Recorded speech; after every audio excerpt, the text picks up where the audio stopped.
347-709-0655 is the number to dial. You're tuned into the hottest station on the internet nation. It's your boy Izzy Infinity, and you're tuned into BallingSceneRadio.com. Let's get the party started like this. Live all the time, playing the music you love. Move. This is your DJ. In the mix. By the way, I have the iconic pioneer Kevin ULTRA OMNI with an exclusive special edition episode, keeping it raw. Don't go nowhere. It's going to get severe up in here. 347-709-0655 is the number to dial. We'll be right back right after these messages. Holla.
Good morning, everyone. It's Melissa calling out of Largo, Florida, and you are tuned into my favorite radio station, The Morning Kiki.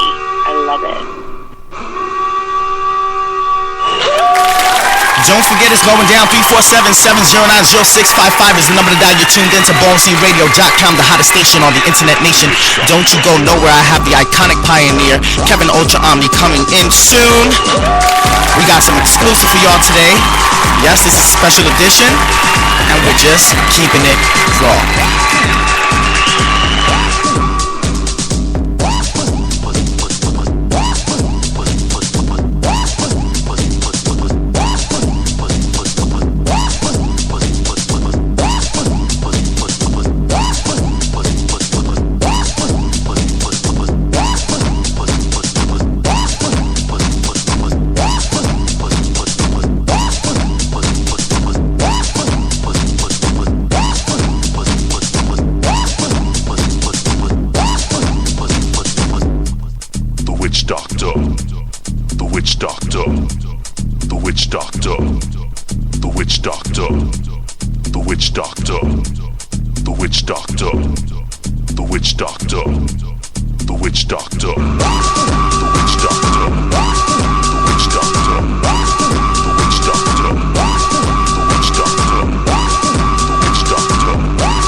Four, three, two, one.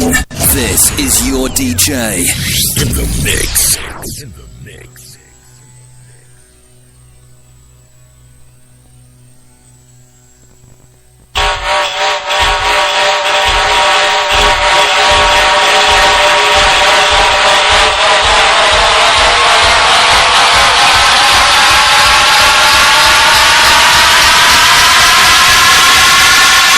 This is my master mix. F-O-R M-A-N to the C to the fucking E. P-E-R F-O-R M-A-N to the C to the fucking E. T-W-I-S-T-E-R. Don't like me to be a superstar. R-E-L-N-E-S-S. Look so good, you think I still like breath. B-O-G-U-E-F-M. You a bad bitch, you think you get your tens. F-E-M-N-I-N-E. When I both have the girls gagging. G-R-A-M-A-T-I-C.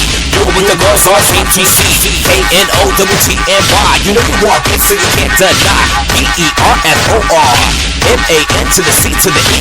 B-E-R-F-O-R M-A-N to the C to the E. T-W-I-S-T-E-R. Bold like we can be a superstar. R-E-L-N-E-S-S. Look so real, think I still like rap. B-O-G-U-E-F-M.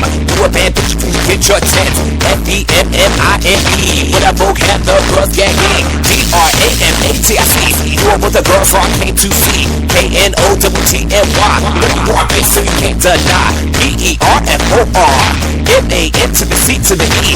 B-E-R-F-O-R M-A-N to the C to the E. B-E-R-F-O-R M-A-N to the C to the E. B-E-R-F-O-R M-A-N to the C to the E. B-E-R-F-O-R M-A-N to the C to the E. B-E-R-F-O-R M-A-N to the C to the E. B-E-R-F-B-E-R-F-B-E-R-F-B-E-R-F-B-E-R-F-B-E-R-F. This is a spell check. This is a spell check. This is a spell check. This is a spell check. This is a spell check. Those folk femmes, those twisters. This is a spell check.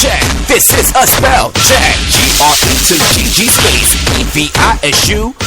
G-R-E to the G-G space E-V-I-S-U.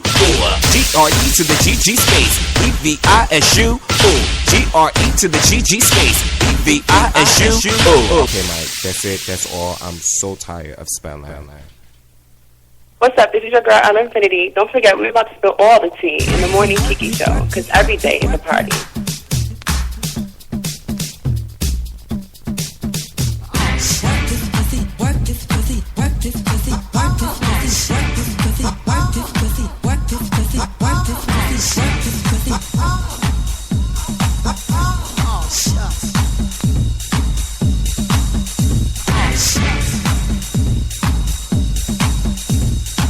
Let me tell you something.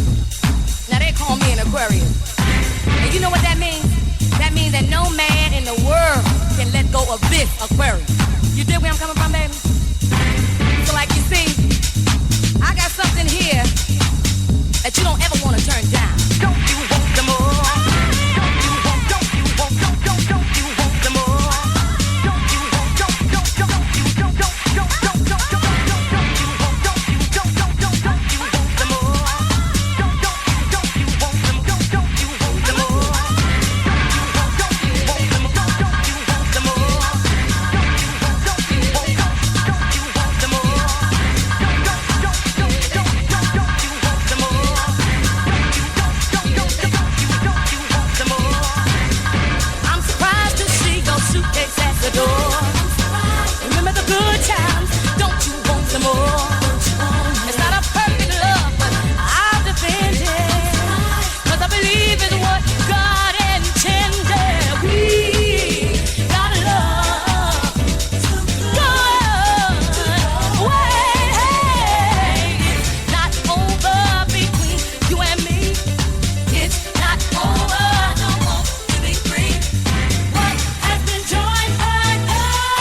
You are now tuned in to the Everyday Party Network.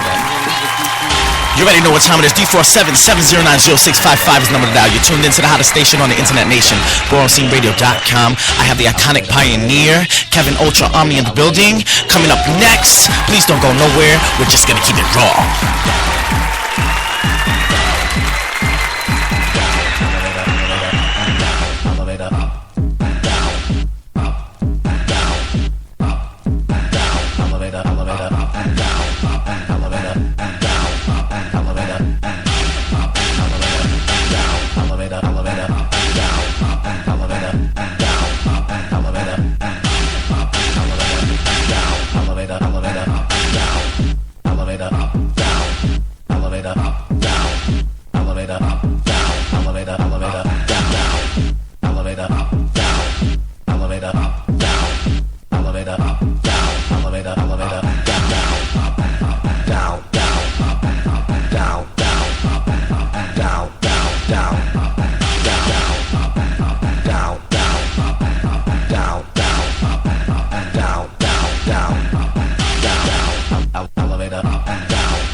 Experience.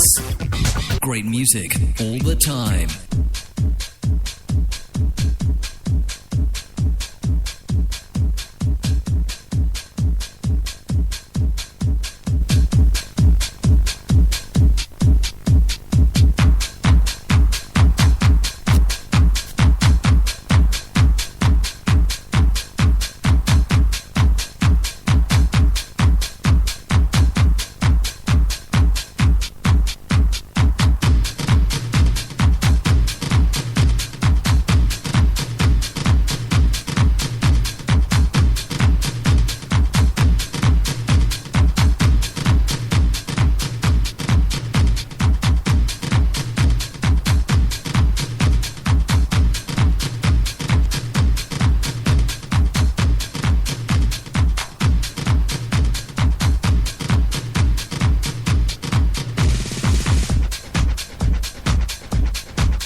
Like femme queen.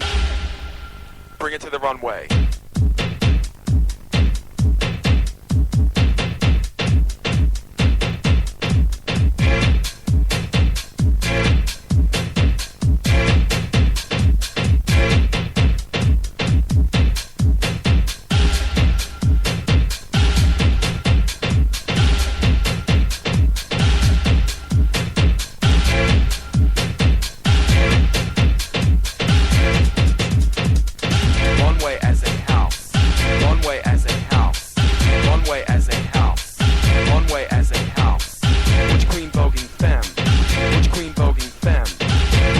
Like femme queen.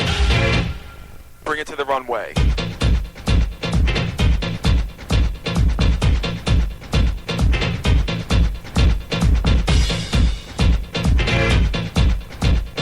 Butch queen, high fashion, bazaar.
bouncy bouncing himself. And don't forget that number is 347-709-0655. Don't forget, hit us up, everydaypartynetwork.com. Join us and interact with us live.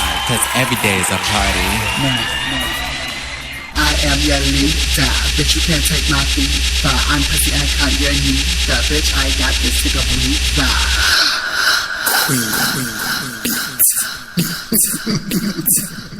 Listen up, 5 to 10 is speaking. Give me that wet tuna, pussy kind of leaking. Salt and femme is what I'm seeking. Up at this beat, got your ears bleeding. Clear it up, clear it up. You said you wanna pump, take it to the floor, bitch, I want your kind. Take it to the floor, bitch, give me what I want. You said you wanna serve, bitch, it's just a fry. Let me turn it up. I'ma get low, I'ma burn it up. You talk a lot of shit, bitch, please shut up. It's my time to shine. Smithy time, time, time, time, time, Smithy time, time, time, time, time, Smithy time, time, time, time, time, Smithy time, time, time, time. I am. Second in this shit, you want this, I'm not gonna shit. That's what you need the floor, you want more. Give me my tens, yeah, that's my score. I am. So soft and fun, forget about them, cause I'm here to tell them. Yeah, I'm trouble, this is something. The party hasn't started till I walk in. I am that bitch. See, tuna, caught fish. Storm the floor right now. All the girls get down. You wanna talk about a bitch? Let's see. Well, I am that bitch. Better yet, Miss Bitch. Let's see. Because I'm feeling it. I'm trying to come to the do. Come to the do. See, I battle and chew. Bitches like you, like come to the do. They're both gonna play and get all dramatic, whipping their hair, chaotic and drastic. I keep it con, pussy and classic, giving you sex so elastic. Hey, little cotton, let me tell you a story, bitch. Ooh, no, it's shade, mistake. No shade. It's cute for her. BallsRadio.com plays the hottest music and the hottest station on the internet nation. But real light, like quick, I gotta switch that up. Here goes one of my new exclusives featuring DJ Mikey Q. Beat It Up, check it out. It's the new official Ballroom Scene track to come out this summer. And don't forget, I also want to give a shout out to the house of Blonick. Jay Blonick is doing big things in the studio with me. Y'all already know how it's going down. Check it out, 347-709-0655. It's your boy Izzy Infinity. Yeah! Right speaker. Check. Mic. Check. Banging beats. Check. Here we go. This is a Manny LaBeija, a Queen Beat, House of Ninja, House of Infinity, Starstruck Records, production. I am your host, Izzy Infinity, and I want all the girls that serve to bring it to the floor. Take your marks, get ready, and vote. To the left, to the right, to the left. You're a seed, get out my sight. Poke it up, poke it down, poke it up. Come on, girl, you're playing around.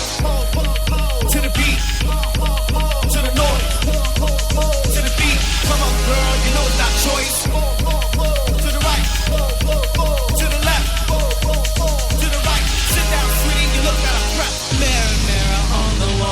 The faces of the mall. Will I serve them at the bar? Will I walk big and tall? Who will take the fall? Who will serve them on the floor? Will I get the grand of all? Lights, camera, action. Beat it up, beat it up, beat it up, beat it, beat it up, beat it up, beat it up, beat it, beat it up, beat it up, beat it up, beat it, Lights, beat it up, beat it up, beat it up, beat it up, beat it up, beat it up, beat it up, beat it up, beat it up, beat it up, beat it up, Lights, beat it up, beat it up,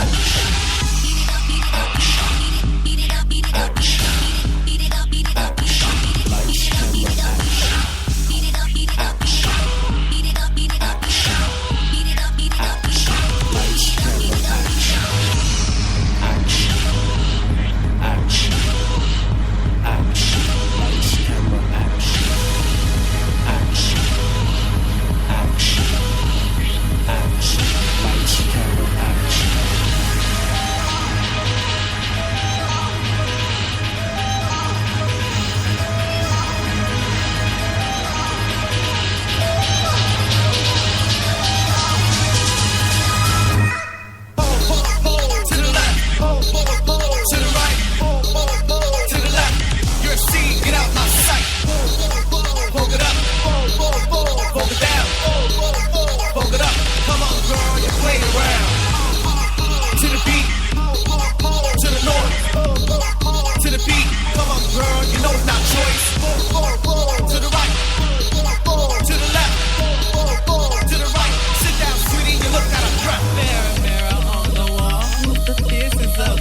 What's up? This is your girl, L Infinity. Don't forget the morning tea is coming up next on the Morning Kiki.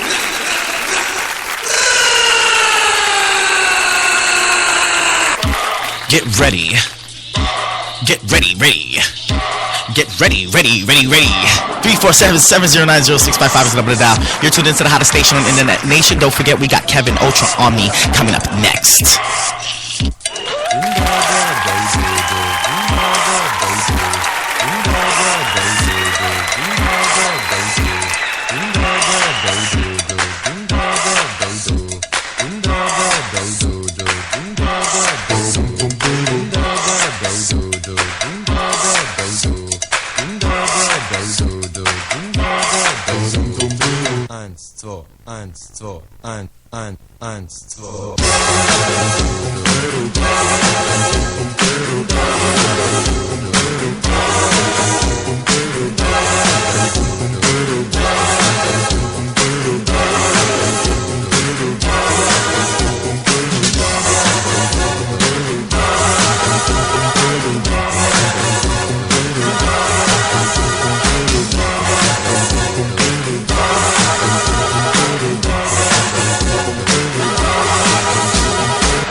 Non-stop music. All right. It is time. It's time to bring out the legend statements and stars, the panel. Today I want to introduce you to an exclusive interview, a special edition called Keeping It Raw, featuring iconic pioneer Kevin Ultra Omni. But real quick, I want you to tune into this last tune before we go into his interview. Don't forget, log on, www.ballroomsceneradio.com. Also, don't forget, follow us on Facebook, Ballroom Scene Radio. Or you can find us at Twitter, Ballroom Radio. And by the way, don't forget to visit www.ballroomsceneradio.com.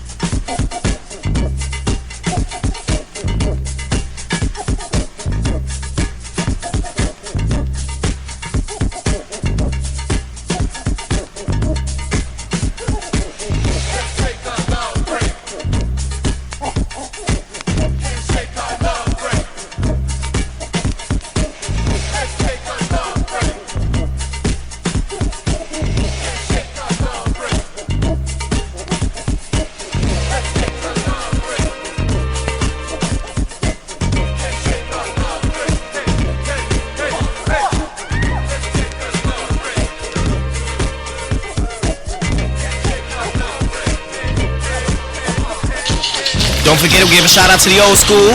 The old way is the only way. Don't you ever forget it.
347-709-0655 is the number to dial. You're tuned into the hottest station on the internet nation, ballroomsceneradio.com.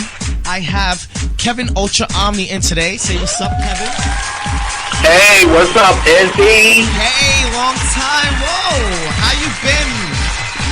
Well, I've been. And you know what? I'm glad to be back on Ballroom Radio. This is the place to be. It feels like I'm home and away from home and back at home. Yeah. That's how I feel about you. And I want to start off by saying thank you so much for my write-up in Ballroom Magazine. Oh, thank you so much. You're more than welcome. I was honored to do it. I was so appreciative, and you know, it just really uplifted me, and it just made me really feel good. I really want to say thank you. You know, I always say a lot of people forget to say thank you, but I want to say thank you for that. You know, and if Swerve Magazine is listening, I want to say thank you to Swerve Magazine as well, out of DC. Shout for out their to right. Swerve Magazine, doing their thing. Yeah, and so, you know, it was like the Omni anniversary got a lot of write-ups. I'd like to say thank you to Housing Works in New York City.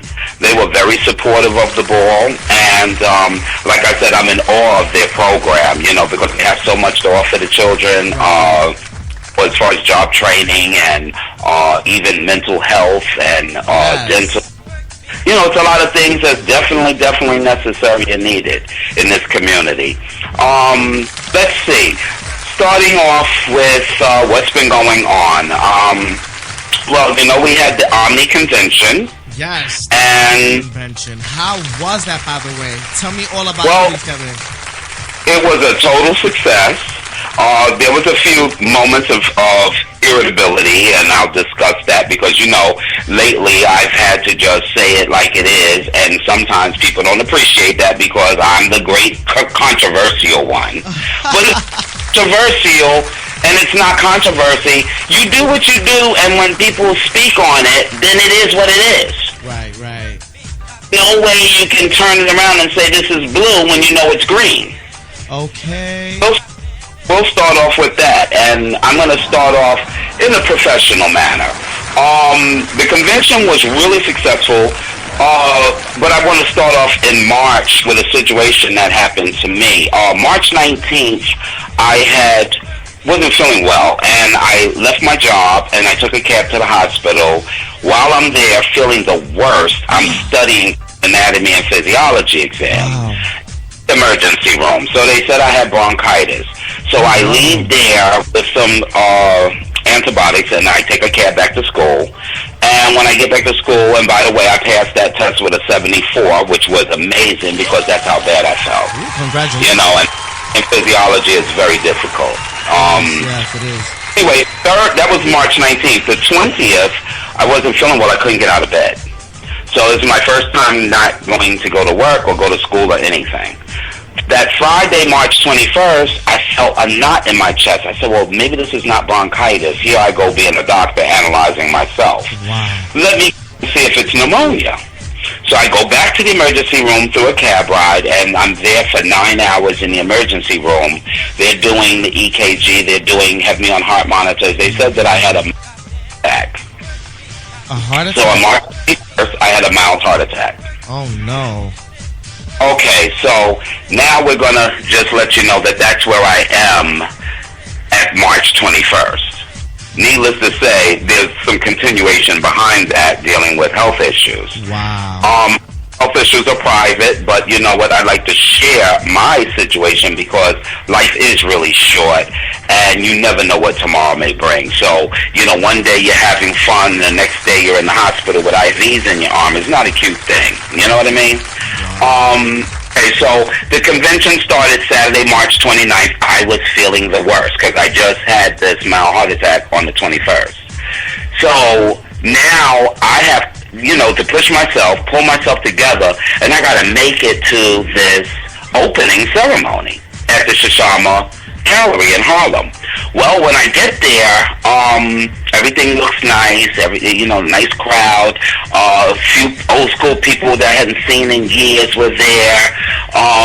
You know, it was just a great environment. So I begin to talk, even though I don't feel like talking, but I start off my conversation with, you know, even back in the days when I did drugs, I was a functional addict. That doesn't make me a better addict. I just was functional. I my jobs, I went to work, I washed my behind, I did what I needed to do. In other words, I didn't make excuses why I couldn't be accountable, reliable, or responsible. Right. I always did what I had to do. And, you know, one of the reasons I told them that I did drugs was because it was initially at the beginning of the HIV/AIDS epidemic, and I was losing all these friends. And, you know, most of everybody who died, their parents were, Kevin, they wanted you to speak at their funerals, and I did all that when all I wanted to do was cry like everybody else. I didn't want to have to be up there doing eulogies. And I must have did so many that I only did countless eulogies. And it just seemed like my life was just like, it's so ironic. I walked Butch Queen first time in drag. Right. Category was in its second year. It was new. And the song I picked to walk was This Is the Moment of My Life. And that song played in my life when the AIDS epidemic came into play, and I went doing drugs trying to escape reality.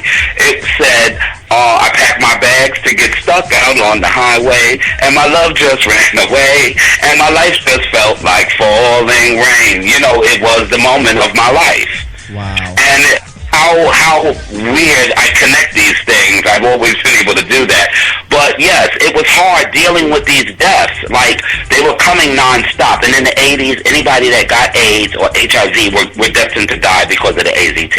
That's it in a nutshell. Nobody was going to be saved. And you knew that your friends were going to die. And you looked at them and you saw those faces that resembled, you didn't know whether they were on crack or whether they had AIDS because it all looked the same. The skinny, skeletal look. Right. Wow. AZT was too toxic. It killed just as many good cells as it did bad cells. So you were destined to die.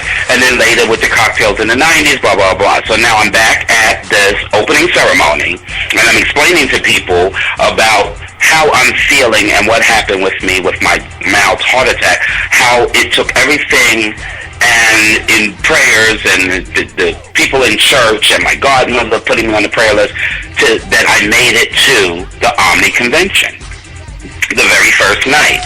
And that I wanted to say to them, I didn't use drugs as an excuse why I didn't go to work, or why I didn't wash my behind, or why I didn't help people, or why I wasn't there to do what I needed to do to be responsible or whatever else, or be a father and founder to my kids in the House of Omni as well as my family. The same thing applies now. I had a mild heart attack, but yet I'm still here because me and Wolfgang went after the GMAC, few agencies that we felt did not address the community's needs. They only did whatever they felt was proper for the community by their own agenda. Right. Instead of us arguing and reading them and saying what they were doing wrong, we wanted to show them through the Omni Convention what it was and what it is that we exactly need for our community. And I tell you, Housing Works came the very first day to the Omni ceremony. I want to give them a shout out. It was just so rewarding that they were there. But my main point to them was that I'm here with no excuse, being reliable, responsible, and accountable, just like I did when I was a functional addict with a heart problem. Because this dedication and this Omni convention and this means something to me. Right. Because now I have opportunity, along with the opening ceremony, there were workshops.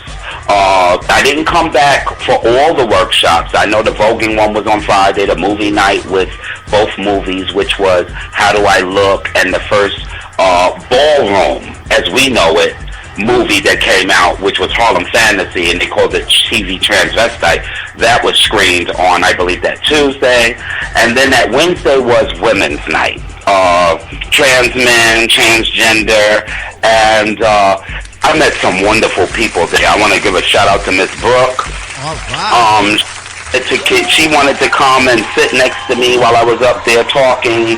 Still wasn't feeling well. You know, I had came out on Saturday, now I'm out on Wednesday. And mind you, I went to this workshop after school.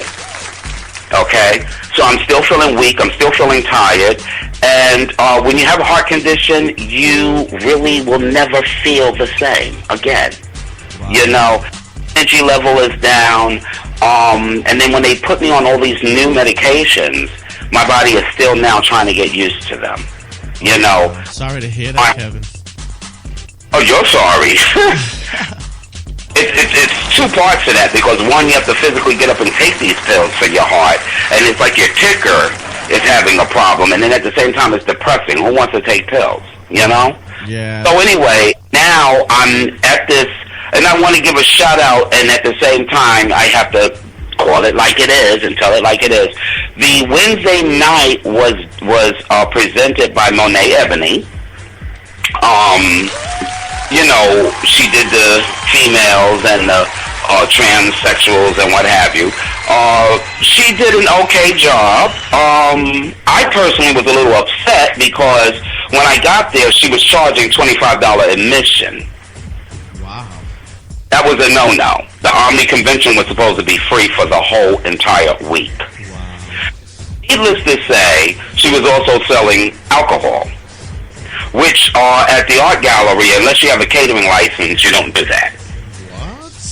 She may be annoyed that I'm saying this. This is the very first time I'm saying it.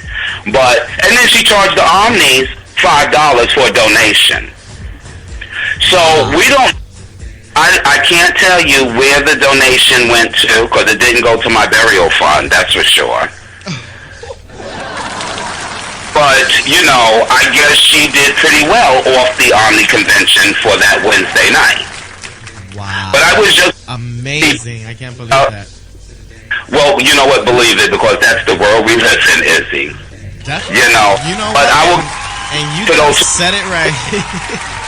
Yeah, I will give a shout out to those who supported us that night. Ross Infinity, Frankie, Paradise, Chauncey, Ebony. There were Sean, Coleman. There were a lot of great people there.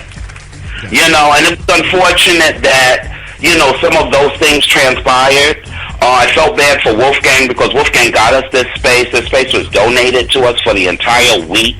Wow. You know, and rules and regulations you have to abide by, but people have selfish reasons for doing things, or may not even ask questions and get permission before they... Sometimes it's just...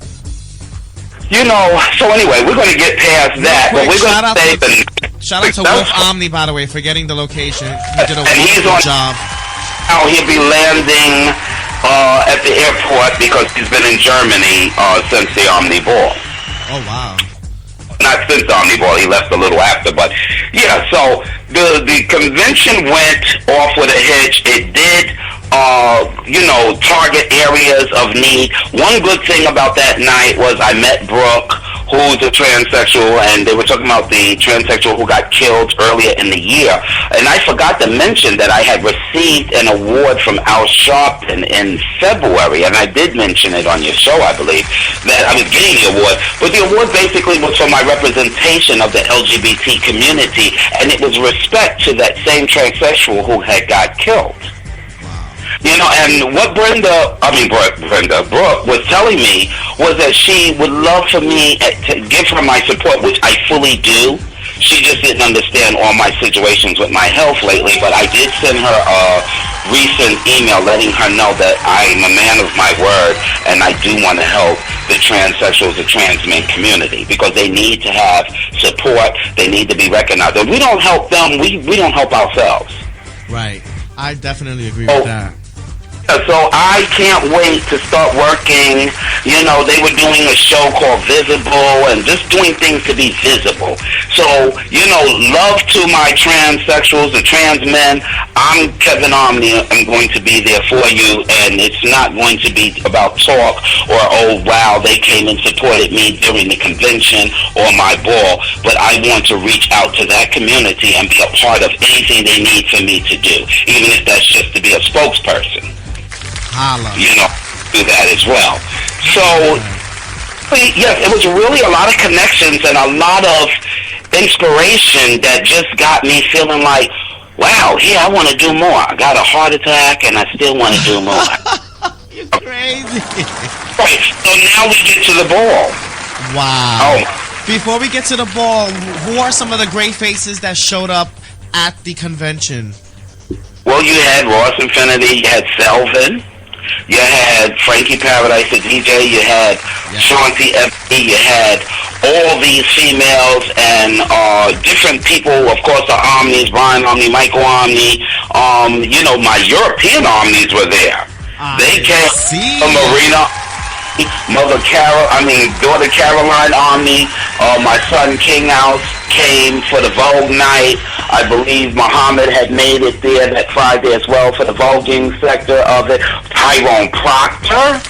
Wow. You know, the whacking and the father of, you know, a lot of people don't know about him being the father of dance, period. I mean, him and Willie Ninja were like two peas in a pod. But Tyrone is accredited for a lot when it comes to dance. And I respect him. And you know something, he never gets the props that he deserves. You know, because the ballroom children want to think everything is just, we created this and that. No, you have a lot of people that have helped us along the way. And we need to keep that in mind. That there's no one person that controls the ballroom, that we all together, collectively, make the ballroom work. Right. The sad part, before I get into my ball, let's say with that collectively making the ballroom work, you know, a lot of what I asked people, like I did at the convention, was, you know, I'm giving you the history from my perspective. My perspective may not be the same as, say, Manny LaBeja's perspective, because Manny has an opinion too. He may have seen things that I didn't see because I was in the bathroom. Right. He may have went to those balls that I didn't go to. So altogether, whatever Ross's experience is, whatever my experience is, as we put them together, we collectively create our history and we archive our history. The problem we have in our community is people doing things out of sync, which throws everything into a loop. Everything gets confused. Right. I'll say it, and this is no shade, because every time you say something, whether you're educating people, especially when you're educating people in the ball community, always shade. But guess what? Live with it. Okay? Now, Hall of Fame has been the biggest controversial thing in the ball. First of all, Fifth Ebony and David Ultima started the Hall of Fame Awards back in 1984. And I even got an award from both founder Richard Ebony, rest in peace, and David Padilla Ultima, he was Ebony then. And I received my first Hall of Fame plaque from them. The first Legends Ball was given by Erskine Christian and Nefer Dupree in 1984 at the Elks Lodge. It was August, very hot month. I opened up Best Dressed Man as an example to what Best Dressed Man should be. I wore all gold lame, had a gold lame kufi, and of course a gold sequin vest, which was appropriate with my rhinestone bow tie and my black patent leather. Work. Okay. So that's just a little history. But now when I history, then, you know, you have history, and then you have, you know, afterwards you have people that don't ask the proper people for their opinions, or they'll do a little research to find out the history, so we can put things in a chronological order. Because things do happen chronologically. Right. You know, like, for example, the first time the Hall of Fame Awards were given in New York by Andre and Jack, in 1993, we won't talk about 1993, we'll go to 1994, where Miss Avis and Octavia and Danielle were inducted into the Hall of Fame in 1994. Miss Avis was pissed, poofed, and said she was not coming to accept that award and did not come to get that award. Because she felt like, how could she be put into a Hall of Fame, such an honor, alongside of Octavia and Danielle? Not because they weren't Hall of Fame worthy, but because she had been out so many years prior to them. Right. And was a real pioneer. And then, not only that, the year before, it was, I believe, Paris, Pepper, and Stewart. And Miss Avis could not understand that to save her life. So, there's reasons why people did what they did, But when you sit back and you try to teach the younger kids about history, and they go through the line and they see something like, Miss Avis being like in the second realm with these two, and you don't even know them because they're no longer here, you kind of figure, well, they came around the same time or whatever. That's what the new kids would get. Right. Or like somebody like Brian Omni, or say, Brian Omni, let's use him as an example, who received his Hall of Fame in 2000 and I believe 13, but he was going to bowl since 1982 and walking and winning. Oh, wow. So when we talk about chronological order, or we talk about educating, we want to be mindful of how we teach people, right, and how we present the history to the children, because they're getting all confused and mixed stories. And then you have, there was a time where I had to get off the microphone because when I emceed, everybody, oh, you talk, that Kevin Omni talked to, but I talked to educate. And I put it out there, and I corrected people when I felt that they had the story backwards or wrong, or they left out some very important information. And there ain't nothing wrong with that. With that being said, I've been fighting. I'm very silly from the color purple. I've been fighting all my life.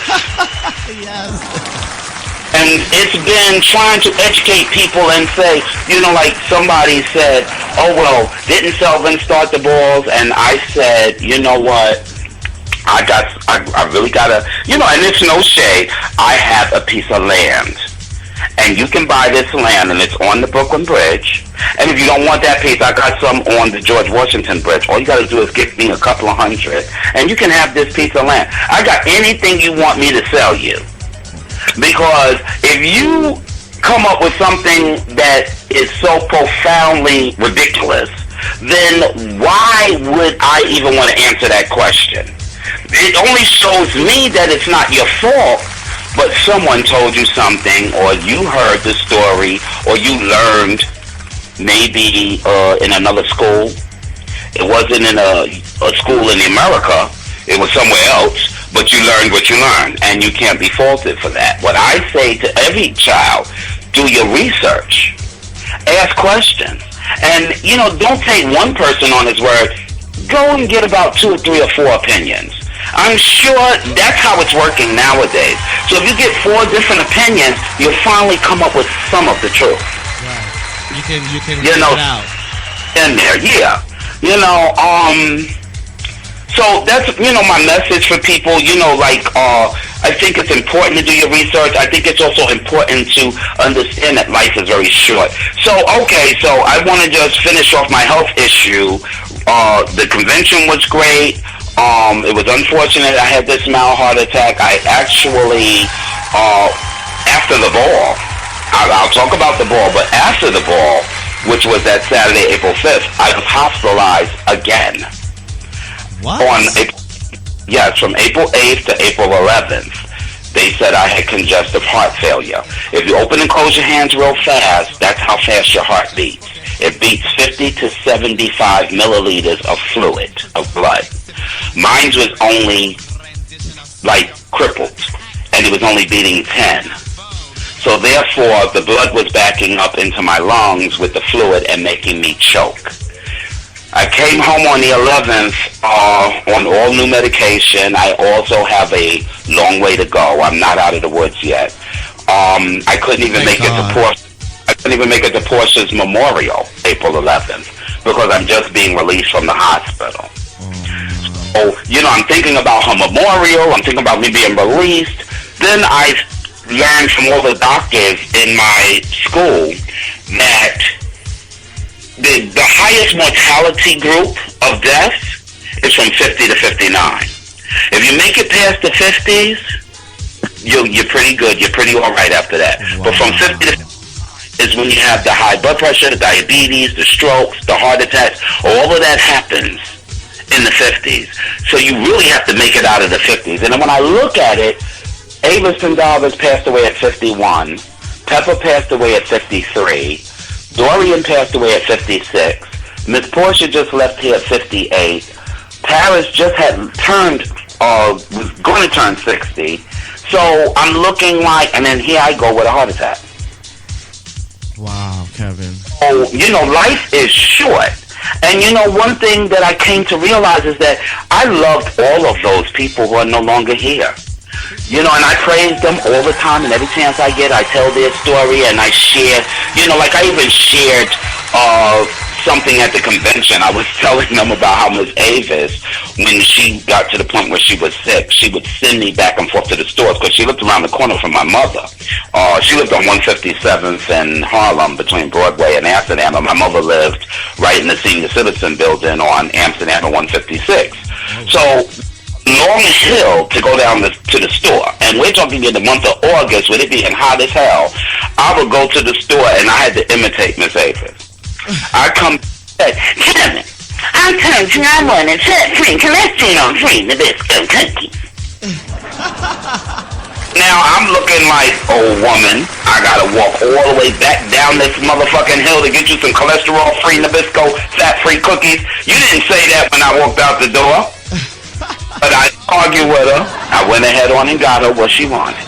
And I came on and brought it back. And then I shared the funny story that when I'm at her house, the doorbell rings, and I go to see who it is, and she said, "Who is that?" I said, "It's Miss Pepper." "Go get my material and hide it in the closet." Because she didn't want Pepper to see what color her material was that she was going to use for grand prize. Oh, my.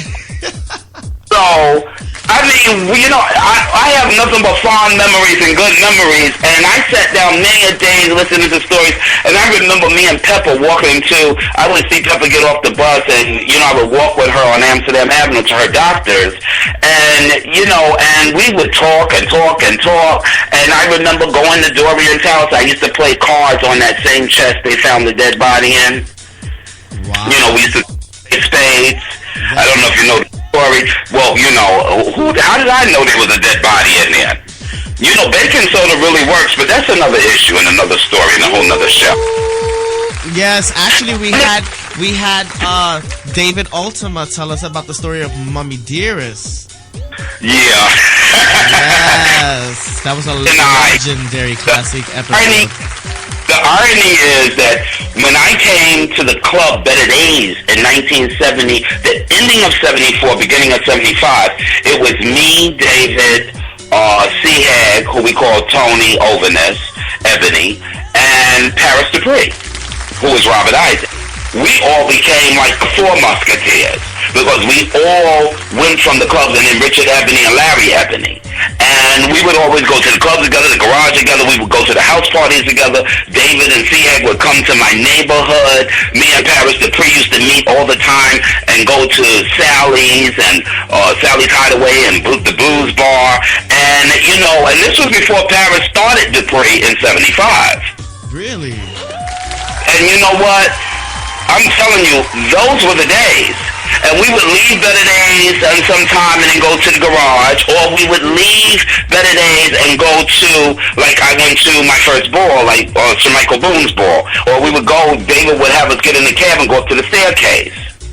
Or like Paris Dupree's first ball was in 1978 at Mr. Soul's, and it was called April in Paris. All right. Before the Paris is Burning saga, part 1, part 2, part 3, all the way to part 14. Oh, yeah. Paris is Burning, part 14,965,285. He was always someone, like, what, Paris understood shade and she understood competition. And you know what? She didn't make no qualms. If you had it, whether she liked you or not. And she always said, business is business, and motherfuck friendship because it's business. Okay. Told me that many a times when I didn't come out fast enough to sit on the judges panel. Okay? And she counted it down, too. And I remember running and Sally's Hideaway to get my seat.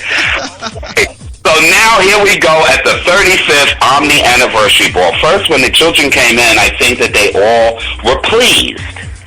They were pleased to sit at their VIP tables. The tables had 56 fluent ounces of champagne. Wow. Beautiful. Very nice. Joseph Ebony was my decorator and my designer. and he made those, the champagne bottles had my pictures on it with little diamond things that he put on it, and the bows were done so nicely. Not only did they each table get their 56 fluid ounces of champagne, they received chicken wings, and there were different types. Some were fried, some were honey barbecued, whatever. They got a little nice chicken platter, and they got some fruit, crackers, cheese, and what have you platter as well. And the tables were very acceptable. Everybody said, Kevin, these tables were over. Damn, was this a ball or an award show? That's why a lot of people on the video kept calling it the awards. Because that's what they got. And you know, it's funny that you say that. And I remember when I went to get my award in 1995. And first of all, it was hard for me and David to get in because our names weren't at the door. And then when we got in, we stood up wherever we had to stand. Okay, moving right along. So that was the first thing. So the tables were done nice. Joseph did the judges panel very nicely. The banner that Brian Omni, the artist of the house, did a beautiful Ultra Omni 35th banner, and Joseph did a beautiful portrait of me from the flyer and decorated that, and that was right there at the beginning of the ballroom. So everybody was pleased with the decorations and the trophies. Shout out to Father Pioneer Icon Michael Wooten Omni, because he always buys the trophies for the House of Omni. The night started out with my partner Candlelight singing I forgot the name of his song. He's gonna kill me. I've never heard it again, but he turned it. Sexy Red Omni did a gospel rendition, and another song she did like that spoken poetry, and she turned it. The one good thing about it is that the doors opened up at 5. On time. I got that ball on the way at 7. On time. With the entertainment, I got them on the way, and I got the judges that were there. I seated those judges, and those judges that were not there, I replaced them, and we went on. And Kevin Prodigy was a blessing because, you know, he was last minute choice, but when he came to this ball and he looked at and heard the people that were inside the ball, he was a blessing, and he knew that this was an honor. Because it was like once in a lifetime thing. When I called out the House of LaBeija, they came up, they had 2 tables. And when they came up full force, all uniformed in the same colors. And when Chris LaBeija, Tommy LaBeija, you know, Tiny LaBeija, Freddie LaBeija, and I saw Manny LaBeija, and all these others. Manny LaBeija, shout out to Manny. He's actually on the board of directors for Ballroom Scene Radio. Baby, let me tell you something, and he's good. I love Manny. I love me some Manny. And let me tell you something. The House of Dupree had informed me prior to the ball that they wanted to decorate their own 2 tables. They came in and they had the Eiffel Tower, which represented Paris Dupree. And the irony to that is, when I called up Haywood Dupree and Michael Grant Dupree and Michael Andrews Dupree, and when I looked at Miss Terry Dupree, I said, oh, wait a minute, she's more pioneer than pioneer. Okay. Miss Curry bought through all. When I saw Curry, I saw Tennille Reed Dupree, I saw Nicole Wong, I saw Crystal LaBeija, I saw all of the Dior girls, Sharonda Campy, Kim Dior, just like, wow. It gave me, from when I first went to a ball and saw these girls carry, all in one person. Wow. The spirit was so strong in that ballroom. When Terry Chanel walked through the door, because these are people that don't go to balls anymore, Terry Chanel came out, the House of Princess was there. Wow. You know, there was some Ebonies that came through that I hadn't seen in eons, like Kevin Ebony and oh my God, Robin Ebony and Bobby Ebony. I was just so like, I was choked up. Oh my God. I was choked up. And you want to know who came through that really sealed it? Was Goldie Ebony, best dressed man. Goldie, of course, he was away for a while, but we're talking about, I haven't seen Goldie since the beginning of the 90s. So,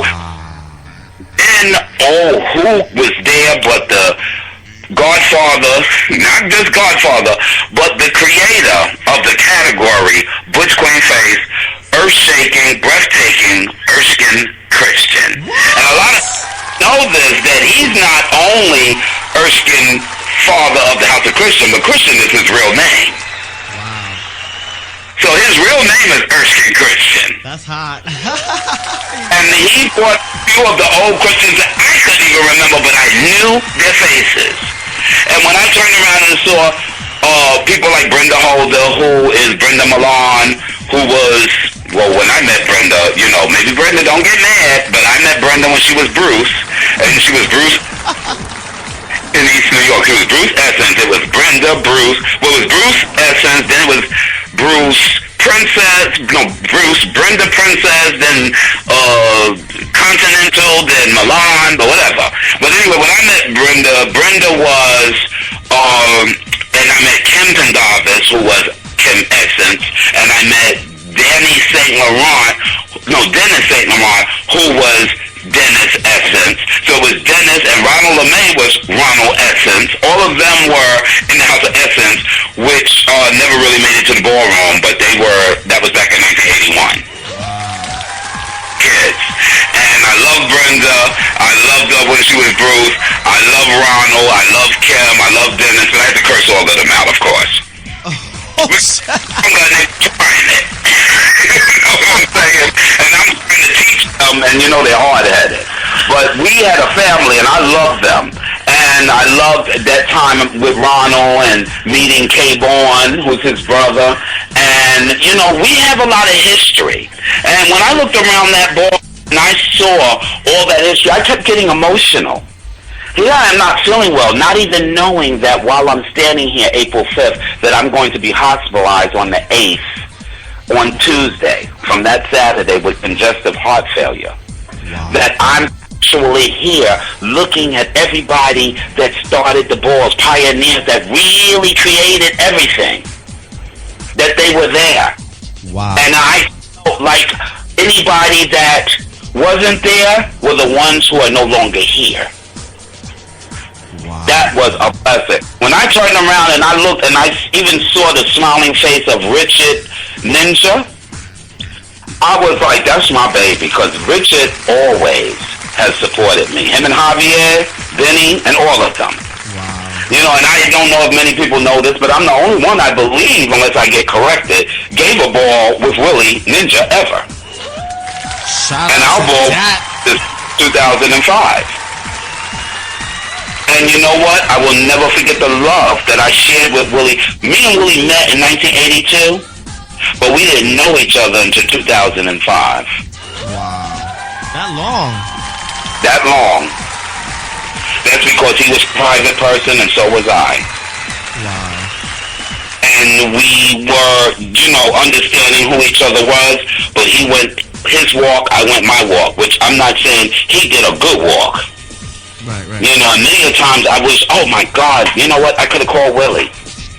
You know, and Willie said this thing. Many a times I could have got Kevin. Right. You know, we were both like, me and Willie both outside of the ball scene were both as popular in the club scene. Like I hosted all the Black Pride, well, the New York City, we started in 1998, Black Pride New York. And I was a board of director member, blah, blah, blah, blah. But I hosted all the Black Pride parties. Willie hosted all the Pride parties for the clubs that he was doing. Alphabet City, this, that, and the other. Then he did the Barbara Tucker with that Underground Network on Tuesdays. And then I was with Mike Stone and Charles Jackson and James Saunders on the Underground Network on the other side. So, but we basically were like running around each other. Right, right. You know, and when I look at that as that's my reality. You know, that's my reality. That when I looked at that 35th anniversary ball, I looked, and when I saw Erskine, I wanted to cry. When I saw Keith Princess and Bobby and, you know, Robbie and St. Laurent, It was God, I was just like, these are my people. It was like being young all over again. Yes, I'm home. I'm home where I started. That's what the 35th anniversary was about. I'm home where I started. And my partner, being that he is Hispanic, his whole family came. It was about 15 of them. Oh, shit. And they sat at the Omni table. And I'm going to tell you something. Even though I said those tables were all filled with food, what was going on in the kitchen was even better.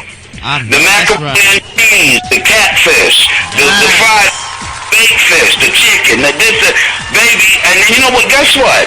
I didn't eat not one time the whole entire night. Oh, wow. Because I was at the beginning, and I got to give a shout out to Uncle Mike Haynes Ebony, who is my cousin, family, and longtime friend. And I only have 5 best friends.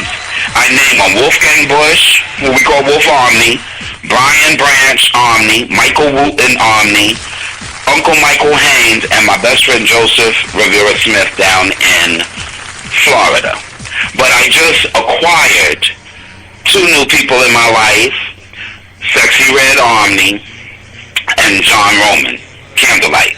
And they have proven themselves worthy. And with all the others, I was with them for like 30-something years. I even, when I, brought the Omnis up, I said, Michael and Brian, I've been with them for 32 years. Most people don't even have their friends for 32 minutes. Okay, yeah, that is so true, too. And I turn around and I look, and then I saw Kafele Omni, who does hair. He's in every magazine. And then I see my son Kai Balenciaga there, and I'm looking at him, and I'm like, there he goes, my son, because he's going to make sure if I make a mistake, he's going to point at me. Okay. If I got something, he's going to make sure I don't forget anything. And, it's just the love and support, and the music was sensational. Carlton, DJ Carlton, and DJ Mike Q, something. Eat it. They ate it, and they served. And Carlton found his way to the kitchen, too. Okay. European Omnis were loved. They got a chance to eat. They got a chance to see what hospitality and love and family was all about. Joseph and Wolfgang just did everything. You couldn't. Wolfgang had on this outfit. Some people say he looked like the Pied Piper. I don't know. He had on this little cape on, and he had this black outfit. You know what? I thought he was getting ready to do walk floor tree. Yeah, I thought he was getting ready to walk floor tree. He's my German brother from another mother. Ain't that wrong? When Wolfgang, I give him a lot of love. He's the first one to take me out of the United States. Wow. And when my to Europe was with Wolfgang. And mother and father treated me so fabulously when I was there. But the beauty was when his mother came here just 2 years ago, she came all the way out from Astoria, Queens in New York with Wolfgang. They drove out here, and she went to my sister's house and cooked us an authentic German dinner. Wow. My mother was about 80. Mommy's 80, going to be 85. She was 83 years old. His mother was 80. And she cooked, and my brother-in-law, my sister, my nephew, and we lived. Because in Germany, everything comes with a sauce. So his mother prepared sauces, Wiener Schnitzel. We had red cabbage, which is very popular in Germany. Oh, yeah. And we're not even going to talk about a German chocolate cake because that's a myth. But we had plenty of pastries, and I mean, just put it like this: when I got up from the table, and I'll say it again, when I got up from the table, and it was easy to get up from the table, okay? Because I had ate until I was like sitting there because there was nowhere else to go. The only way I could go anywhere from that table was to the bathroom. And see, I don't know if you understand this, but in Europe, well, in Germany, and many European cities, when you eat dinner, they expect you to go to the bathroom. the bathrooms in Europe, especially Germany, are so wonderful, so beautiful. You got the bidet, you got the wipes on a roll, next to the tissue on a roll. You got all these fragrances coming out of the bottom of where our radiators would be, and the heat comes up from the floor. What? Wow, sounds interesting. So when they're introducing you to their house, they go, oh, this is the living room, this is the kitchen, and this is the bedroom. And then when they go to the bathroom, you know how Vanna White gets in front of the curtain? They go, and this is the bathroom! And they're doing it like that guy with this new commercial. He says when he's trying to wed this couple, and he says, would you take him for, your husband and wife? Or would you prefer a car? And it's like new car, something like that. So, they really appreciate when you go to the bathroom. Wow. Because a compliment to their food. The different things of different cultures, huh? Yeah. Amazing. And when I tell you, and when I looked around and I'm like looking at Marina just came from Russia, and here goes Caroline coming from Paris, and I don't know where Alice came from that particular time, because Alice is everywhere. He's in Japan, he's in Tokyo, he's here. Right. But when I saw my European babies and family, I was just all week long in love. And when I saw Cage Bulgaria come all the way with his house from California, that meant a lot to me too. Definitely, wow. And let's get the tsunami, and let's not forget Father Eric Malone with his handsome, intelligent self. That man, I am so in awe of him. And you know what? Because, he's just been doing his thing. He don't tell nobody, oh, I'm going left, I'm going right. He just does what he needs to do, and he makes you just admire him. And, him sitting on the panel, and Mother Richard Ninja, and don't forget John Moschino, Kansai John. Ooh, I haven't heard about them. He was sitting on the panel. Then, like I said, you had Robbie St. Laurent in the audience. You had Erskine Christian. You had Michael Dupree. You had all these wonderful pioneer icons. The true meaning of a pioneer and the true meaning of an icon. Wow. Sounds like it was a magical... Sounds like it was a magical moment, Kevin. The feeling was so good. I was so emotional and I was so uplifted. And like I said, Goldie Ebony and Keith Princess, and I'm just like, everywhere I turned, it was nothing but love. And even Brooke, the same one I told you that I met at the convention, she came with the transgenders. And let's not forget my new son, who has always been my son, but now Shine Omni. Sean was there pushing me. Sean sponsored that category of the new one called Trans Man Vogue for 200.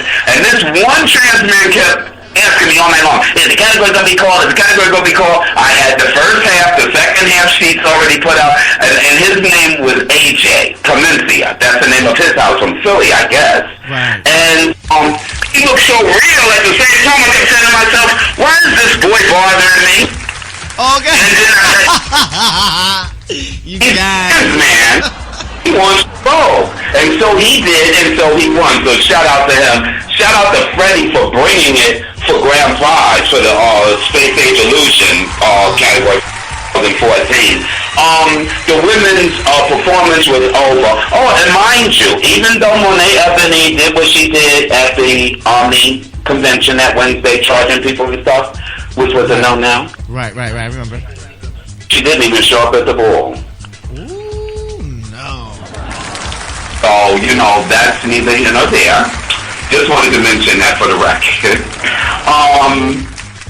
But other than that, everybody looked fabulous. Everybody enjoyed themselves. And something very important. My daughter, now Jasmine, Lady Jasmine, Ultra Omni, yes. When she performed that night, she was a Chanel. And what she did was so symbolic that she didn't even know how much she really helped my heart and got me so emotional. She lip-synced. The category was doing your own thing in honor of Avis, Pepper, Dorian, Anya Diamond from Philly, Janae Banks, and Jennifer. It was in their honor.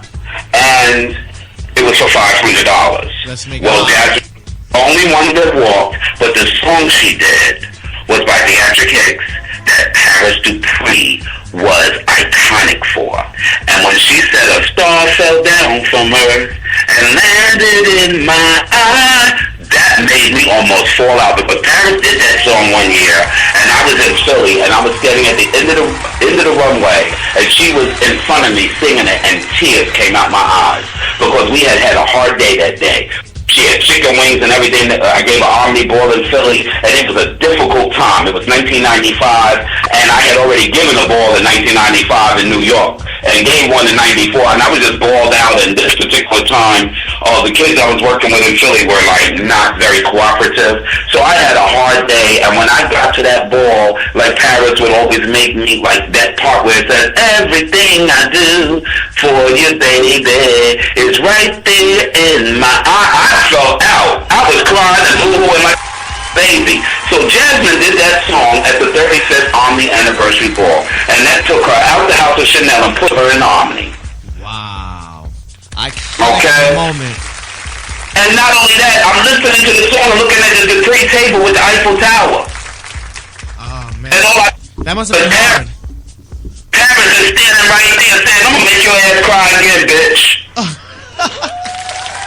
You know, and then you got Michael Dupree, who's always complaining about something. And you know what? I just looked at Michael. Michael said, before you get done, you have to pay again. Oh, no, I want my money back. I looked at Michael and I said, well, you know what? That's okay, Michael. We'll get somebody else. But he decided, no, I'm going to go sit on the panel, because Michael Dupree actually was a judge at my very first ball.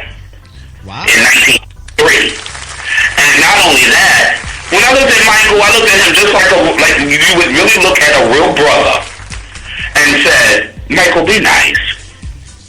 And once I said that, he just went on with the program. Because we're family no matter how much we get on each other's nerves. Because I don't want nothing to happen to him or anybody else. And you know something, like I said, me being hospitalized and going through the heart problem and realizing, here it is, I'm being released on the same day and I can't even get to the Portia's memorial, but I better worry about me being alive. You know, it takes a different perspective. And, you know, I'm going to end with the 35th anniversary. I can't wait for the 40th. Oh, hell yeah. But I'm going to tell you that the love that was up in there, it was like, y'all gonna make me lose my mind. Up in here. And unfortunately, everybody is wondering and waiting for me to talk about Jack and my situation, Mizrahi, due to, you know, I just explained to Jack in this term, in this shape, form, and fashion. You know, every Omni ball, there was Father Taz Omni from California and Father Kenny Omni from Chicago. Every time they get the Omni ball, whether it was the 22nd anniversary or the 25th or whatever, they always wanted Selvin. I always wanted Jack. But I always was ruled out because they were putting up most of the money. So I didn't really have too much to say, even though I could have pushed the issue, but they had their reasons. But, you know, and it wasn't shade, it was just who they wanted. But Jack to be a part of this, and I even went out and got him an award that he hasn't received yet. And, you know, it hurt me because, you know, I had seen that his name was on a flyer for Kentucky the same day as mine. So I even asked him about that, but he assured me that he was going to be at the Omni Ball. Well, he sent me a Facebook message the day before the Omni Ball and said he was going to be unable to attend because he had to be in Kentucky because Andre wasn't, even though Andre was. So, yes, the stories that I was told, it was hurting me because I wanted you, and all I got was nothing but shade. And you could have just said so at the beginning, and I would have went ahead on, and I would have prepared prior to. I thank Kevin Prodigy again from the bottom of my heart for being there for me and coming as my backup, even though Jack had suggested other people, but I went with my own spirit because I remember when Kevin did the 22nd anniversary, he did the Midwest Legends Ball out in Detroit, and I just enjoyed working with him. I emceed and he emceed, and we worked good together. And he was very professional, and I like the way he doesn't read the children. He inspires and he uplifts the children to perform well. Something nice to say, not about who's fat, out of shape, or you're moving, you're too big to be on the stage. He doesn't do any of that. And, the kids need encouragement, they need love, they need inspiration, they need guidance, they need to follow people that have, that inspire you, that just, some people don't even have a GED, or some people can't even articulate or, enunciate their words. You can't even understand what they're saying. And there's nobody in particular I'm talking about because that fits the description of many. Like when I came to the balls, I always prided myself on the fact that I had a high school diploma and some college, and I was working in Wall Street. So I was well representative of myself, so that I could be a founder, so that I could teach somebody something, so I could tell somebody something, so I could share some news with them. Right. Or if they needed help doing a resume, or whatever the case may be, I was the one that they can come to. So like the doctor said, you're going to school, Kevin, and you're taking all these medical classes, and you're in your mid-50s, and I'm going to share something to you about my medical report. I'm just going to say it right now before I forget it. They did a mental analysis of me while I was in the hospital, and they said that this is an African-American male, 55 years old, lying in bed, well-groomed, looking much younger than his stated age. Yes. I felt like if I never won a face trophy, that was it right there. Okay. And then I haven't been to school in 3 weeks. Unfortunately, I have to take incomplete for this semester due to my health issues, which all the stress, all the getting out, giving up my Saturdays, volunteering, doing too many things, my body just said, guess what? Sit your ass down and relax. So I went yesterday because they gave me a special recognition at school, and I have to read the award to you. It says from Bloomfield College, Outstanding Community Service Award, presented to Kevin Burris. Bloomfield College recognizes and applauds your commitment to civic engagement and public service. Continue to change the world one step at a time. April 15th, 2014. Wow. And I missed wonderful breakfast they gave because I was just getting out the hospital, and that was given on that day, and I was not available. Wow. And then my who I did, two of my bosses, one, I work as a microbiology laboratory assistant. I stain viruses, bacteria, and all that type of stuff. They had a presentation for me, and then the other, where I work in the media center of the library, they actually did a special employees luncheon and, appreciation awards to us as well. So, God has been good. I've been blessed. And this is all outside of LGBT. It's just like I say, when I do community work, I did breast cancer. I did feed the homeless. I made 200 sandwiches for the midnight run. I went to a food bank and put together 35 boxes with 400 items in each for all the churches in New Jersey. 2 weeks in a row, I'm giving up my Saturdays to be with the kids at the YMCA from ages 3 of age all the way to 15. And, just working with those kids that are born to drug-addicted parents or abused or whatever the case may be. I have given of myself, and I will never stop. And I believe that no matter what my struggle is, even with my heart, and, all the things that I go through, and then I look at the haters out there that they have all the time in the world to criticize me. Right. They have all the time in the world to say, oh, well, Kevin shouldn't have acted that. That wasn't professional. I don't understand why, after all these years, that they don't know who Kevin Omni is. Kevin Omni has always been outspoken. Kevin Omni will always speak his mind. Kevin Omni will always say it like it is. Whether you like me or not, whether I become the top of popular demand, or whether, I don't get on your radio shows to sit up there and gossip with you little tired faggots, that's not me. I don't care about the gossip and this, that, and other. And many a times that I've had to come out my face, or as they put it, Kevin is shady out, is because a person has put me in that position. Okay. If you call me a fool, then what do you expect in return? Okay. And if you should say to me that I'm not in your league, and I tell you anything from you owe dead people money, then you need to understand that's your reality. Okay. Whether you think, oh, well, Kevin, you shouldn't have said that was years ago that they owed you money. Look, everybody feels a certain way. I don't like people owing me because I can't owe nobody. I can't owe my light company, my landlord. I can't owe nobody. Okay. I'm not mad about it because I feel good. I feel good when I know I can go pay a Sprint bill 2 months ahead of time and don't have to worry about the bill for 2 months. Right. Definitely. Right. So God is good, and all I want the kids to know is that try to get other opinions. Don't just listen to one person talk.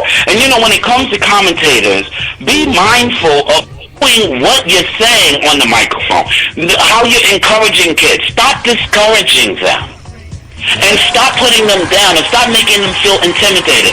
And look, whoever you sleep with on the weekend, enjoy them. Don't make them more than they should be on the ballroom floor. Oh. And you want to know something? One thing I liked about the ball, the 35th anniversary, that I want to speak of that I did purposely.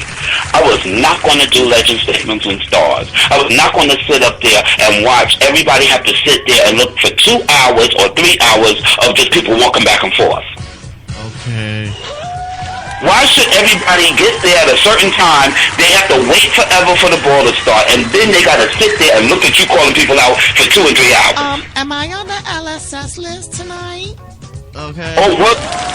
There is no. There is no SS. Oh, everybody, that was done by Glenn Christopher Omni. Yes. Okay? And another thing. Why do we have to do 2 hours of Grand March? What's that all about? The girls are trying to make coins, and they got their little LSS. And they know they don't have the venues until a certain time, and then when it's time for that overtime, they don't want to pay it. Okay, because of the LSS was too long. I can honestly say about the 35th anniversary, everybody got all their money. Jasmine was the only one that walked that category. I sponsored it. That was $500.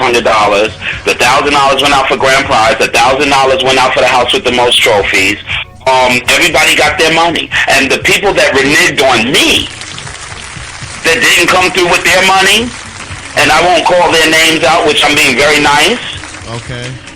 I had to pull out another $400 out my own pocket because I didn't feel false advertisements should be in effect. And I'll tell you another thing. It was nice that I got through all 50 categories. Oh, wow. And congratulations, because the rest, I don't think they have done that in how many years? I can't talk about them, but I can talk about myself. And we got through all 50 with fun. And some categories I said I was not going to open up. If it was closed or called, guess what? I reopened them. Right. See, Kevin, that's why we love you, and that's why you have much blessings and respect. And I think that I did too. I think this show is really one of the fun shows that I like because, again, like I said, Izzy, I appreciate the professionalism that your show gives and brings. And that Ballroom Magazine, excellent. And all your ideas that you have shared with me personally and privately, I'm by your side and in your corner and can't wait to be supportive. Thank you so much, Kevin. That means the world to me. And it also means a lot to my Game Mother Arbor Latex. Yes, shout out to Arbit. And you want to know, I just want to say this again. You know, when Arbit passed away that day, March 6th, 2011, I had just been released from the hospital again at that time. Wow. And that October 2010, him and his lover came and took me out for brunch for my birthday. And that November 2010, Arbit had me at his house in East Orange doing a 3-hour interview. And I wish and hope that one day they find the work to that interview. I know David did one, Tracy Africa, and it was shown at Parsons School of Design. But since then, nobody knows where any of the footage is, and it's unfortunate because Arbit wanted it to be archived. And that's what we're trying to do. I am trying to get a hold of anyone who can help us get a hold of the archive. If not, you already know, hit me up 347-709-0655, or you can get in contact with Kevin Ultra Omni. That's right, I'm always on Facebook. I just, like I said, I'd like for everybody to keep me in prayer. But wait a minute, not everybody, because I always say be careful of who's praying for you. Right. For those who appreciate me as a person, and those who know me and love me, please pray for me. And you can rest assured that I'm doing everything I can to fight to live. That's one thing that I realize now more than anything in my life. I have to run away from everybody who's unnecessary. I have to run away from everybody who's stressful. I have to ignore and stay completely away from people that show me that they don't mean me any good. And that's the bottom line. And then I have one thing to say, and maybe this person might listen and hear this show, but there was somebody that had made a post or a comment on a post that I made, and they said something about tagging me in this or this, that, and the other. To that person, my paragraph starts with hypocrisy and hypocrites. My thing is, you know something, don't call me when you have problems. Don't call me asking me, oh, can I get some money from your burial fund or this, that, and the other, and then come back and try to shit on me. Not a good feeling. And you know what? Karma is something else. And again, I like people that can formulate complete sentences. I do it, so you should as well. Okay. And you want to know something? I'm going to keep doing what I need to do so that I can stay here long enough to always make sure that you have the right answer. Because obviously some people were, I don't know where their minds were or what happened, or maybe they missed that volume. Or maybe they were high. Because, you know, the girl I've been carrying lately. I don't know what the epidemic's about, but honey. Yeah, I want to let it out, Izzy, because, you know, this is nothing new. Right. It's just I had taken my time and put it into, like, other things. Like I said, breast cancer, youths at the YMCA, churches, feeding the homeless. I've done so many HIV and AIDS fundraisers throughout the years. But, you know, and then going and dealing with the National Action Network and dealing with Al Sharpton and representing the LGBT community, and even looking around in the audience and seeing there's only Omni sitting there. Okay. That they finally want to work with us, and then how many of the Orem community people show up? Hardly any. Okay. But it was a packed house with the LGBT community that were not ballroom related. So, you know, there's a lot of struggles and fights that I have done for this community. There's a lot of sharing and giving that I do. But I focus myself on other places too, because, you know something, when I got that award from Bloomfield College, it showed me that I matter. And this is from a reputable, prestigious private college who made the top 100 Forbes magazine. So I'm proud to be a part of that school.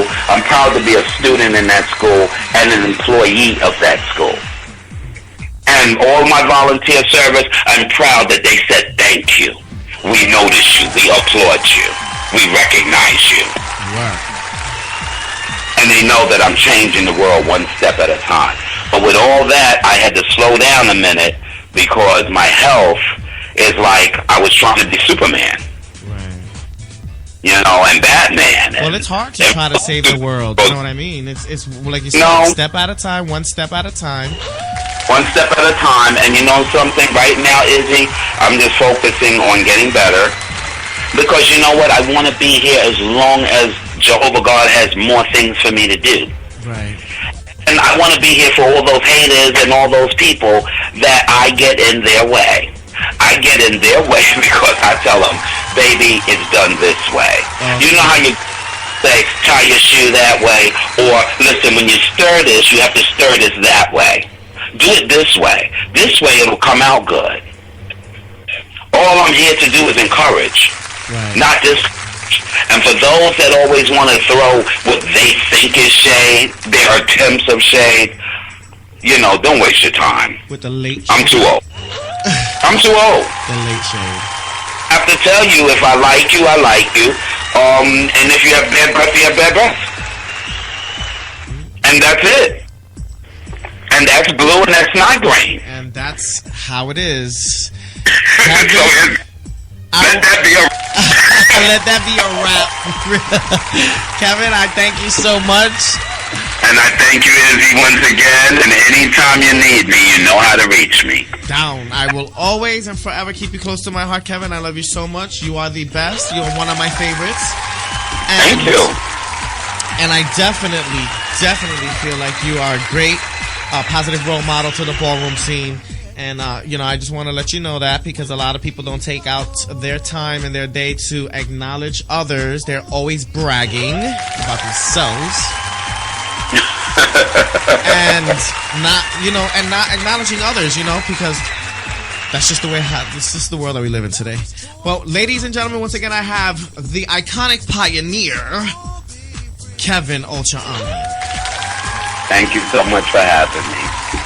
No problem. Don't forget, you're tuned into the hottest station on the Internet Nation. BallroomSceneRadio.com is the hottest station on the Internet Nation. We'll be right back right after these messages. I'm going to dish you right now.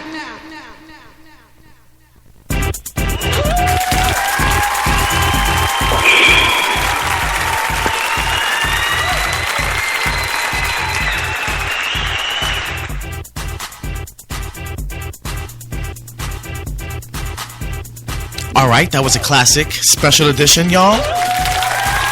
I have the actual pioneer in the building himself. Say what's up, Kevin.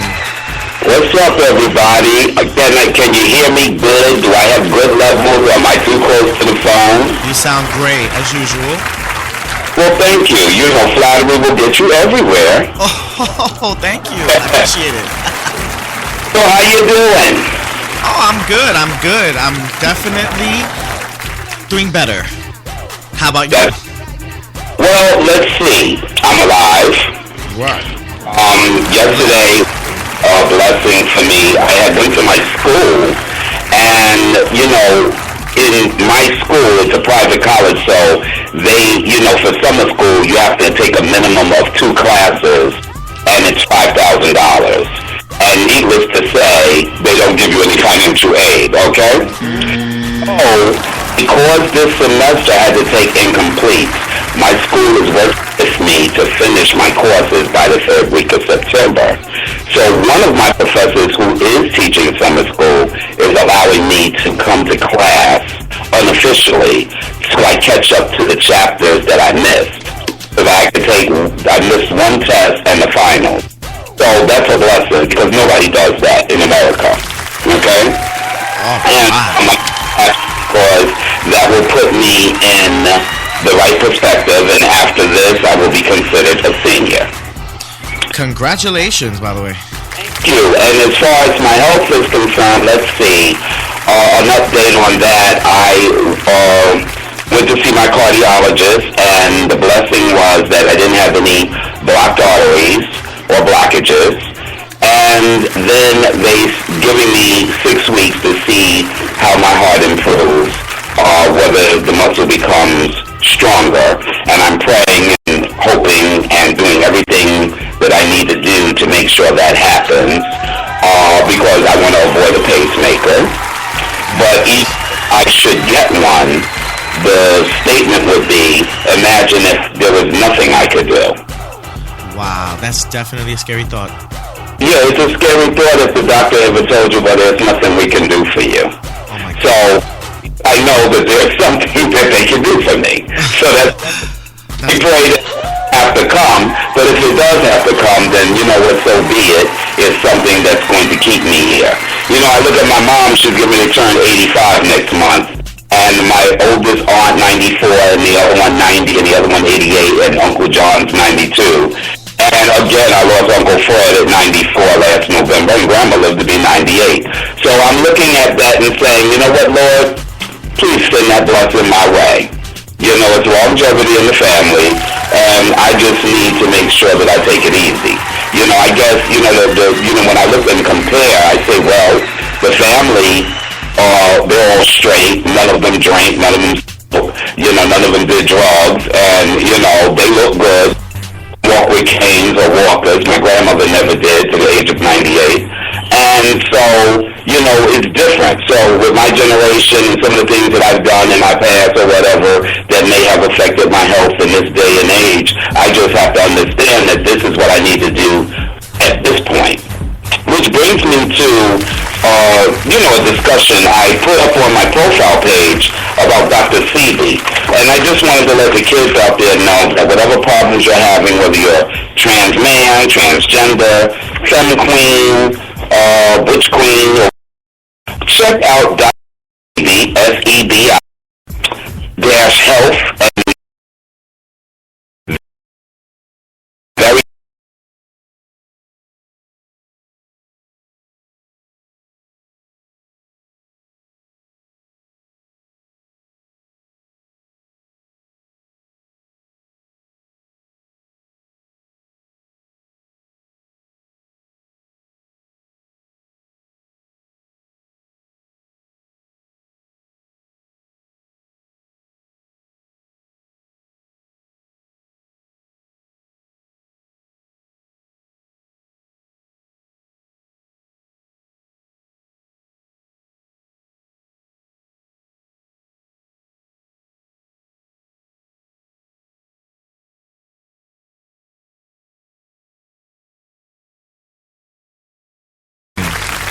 well, thank you.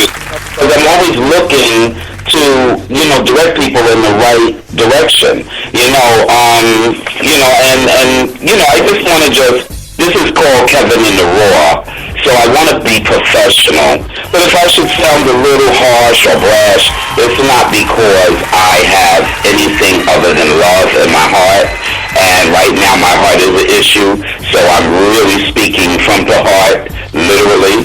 And then I just want to say that interview was something, because I had forgot after we did the interview exactly what I was saying. So I want to say to Monet Ebony, shout out to her. I'm not mad at you. Me and Frankie Paradise did appreciate the award that you gave us that night at the convention. He appreciated his wine glass, and I had appreciated mine from the dollar store. It was the thought that counts. Okay. Okay. Well, this is called Keeping It Raw. Don't forget on ballsingradio.com. The number is 347-709-0655. Don't forget. By the way, I know we had a little bit about GMAC a little bit, right? Yeah, we're going to talk about them, but you know what? We can go, well, maybe we should start off with something else. Let's talk about, what is it that you were asking me earlier? Oh, let's get to the bottom of this whole legendary status thing. Please do so. Oh, okay. Well, I'm going to keep it raw. I don't want anybody out there offended by what I'm saying. This is only for your information and for your knowledge purposes, and education only. When we talk about status, firstly, status is a person's position or rank in relation to others, or high rank of prestige. That is what status is. When I think about status, I think about that high rank of prestige to the likes of Pepper LaBeija, Dorian Corey, Duchess Wong, Paris Dupree, pertaining to the ball community. All of this is pertaining to the ball community when we talk about status in regards to the ball community. Remember, it's a person's position or rank in relation to others, high rank of prestige. I consider all our pioneers who are no longer here, the pioneers that are still here, such as Miss Duchess, David Ultima, Larry Pralo, Ebony Founder, Kevin Omni. I have to mention myself because if I don't, they'll say, well, we didn't hear that. So I'm telling it to you. We're keeping it raw. The likes of Erskine Christian and, Michael Dupree and Junior LaBeija and people that are of status. We didn't have to walk around giving each individual their titles. If you heard the name Avis Pendavis, if you heard the name Dorian Corey, Pepper LaBeija, Crystal LaBeija, Nicole Wong, or any of them, you knew that they were high-ranking individuals in the ball community. You knew that they were people of status. Okay? What status is. It's just like when I got off the plane in California on my very first visit, they knew me before I came there. You ever heard that expression, your reputation precedes you? That's what it is. They had heard about me in Chicago prior to me coming to my first visit there. So that's what status is when you have a rank of prestige. Okay? So let's get that status word, rank of prestige. And if you think about others that call themselves having status, that eliminates a lot of people. Okay? And it's no shade. Now, I'm going to explain the definition of pioneer. Pioneer is a person who is one of the first to enter or settle a new region or to investigate a new and a pioneer is a person who is one of the first to enter or settle a new region or to investigate a subject or method. Now, pertaining to the ball community, I'll use myself as an example. I also would sum it up by saying a pioneer is someone who started a new entity. Well, when we had the balls in Harlem, they were in Harlem, and the balls started at 5 a.m., okay? That was the premise of the ball community. I was the first to pioneer the balls moving from uptown Harlem to midtown, giving the first ball in 1983. First house structure ball, because there was a ball downtown early by Michael Boone at the club called Constellations on 41st Street, but that wasn't the house of anything. When we did the house of, I was the first house ball person, house of Omni, that came to East 86th Street in 1983. So I moved the balls from Harlem to Midtown. My second ball was 1984. That was at the Hotel Diplomat on 43rd Street in Midtown. The next ball that came behind me downtown was the Extravaganza Ball, which was given at the Latin Quarters in 1987. But I came down there first, so that made me the pioneer of the change. Working on it. Not only that, since the balls were starting at 5 a.m. in the morning, I pioneered the time change. I'm the first person ever to give a ball that doors opened up at 10 p.m. All right. They did not have balls open doors at 10 p.m. until Kevin Omni did so in 1983. So I pioneered the time change as well as the location change. Wow. Now, we'll go the year before 1983. 1983 was my first House of Omni Midtown Downtown Ball.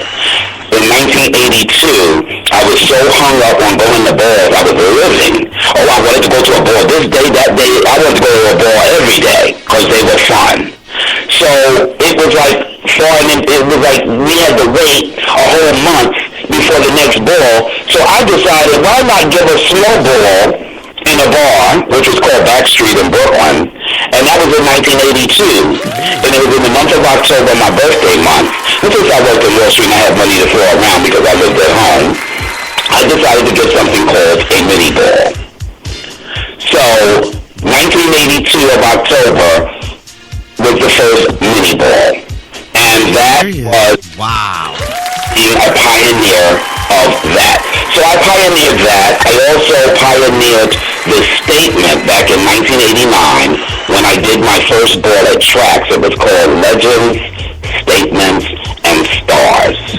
That was part 1, 1989. 1990 was part 2, Legends, Statements, and Stars. 1992 was part 3. 1993 also was when Kenny Ebony got on the microphone and started calling Legends, Statements, and Stars. But the theme of the actual words was mine. I pioneered those. So I did balls from Legends, Statements, and Stars Part 1 all the way to the year 2000, Legends, Statements, and Stars Part 10, which was the 20th Omni anniversary. As a matter of fact, it was January 5th, 2000, which was the first ball ever of the new millennium. So it was wonderful. And that was held at the clubhouse with Frankie Paradise. Okay, so now you know what a pioneer is, and that's why I'm considered a pioneer, just like others. There's many more pioneers, but I just use me as an example to prove why I'm a pioneer. Because you have some of the young kids that pioneer different things, like God rest his soul, Mystery Dior, who pioneered the category of Vogue and Femme and doing the Macayella dip. Yes. So that's a pioneer, okay? So remember, pioneer is a person who is one of the first to enter or settle a new region or to investigate a new subject or method. Now, when it pertains to ballroom, there are many pioneers. You have Miss Avis and all of them. You cannot question that. You cannot question status of them having a rank of prestige, because even Mystery had a rank of prestige just for that Macayella. Okay?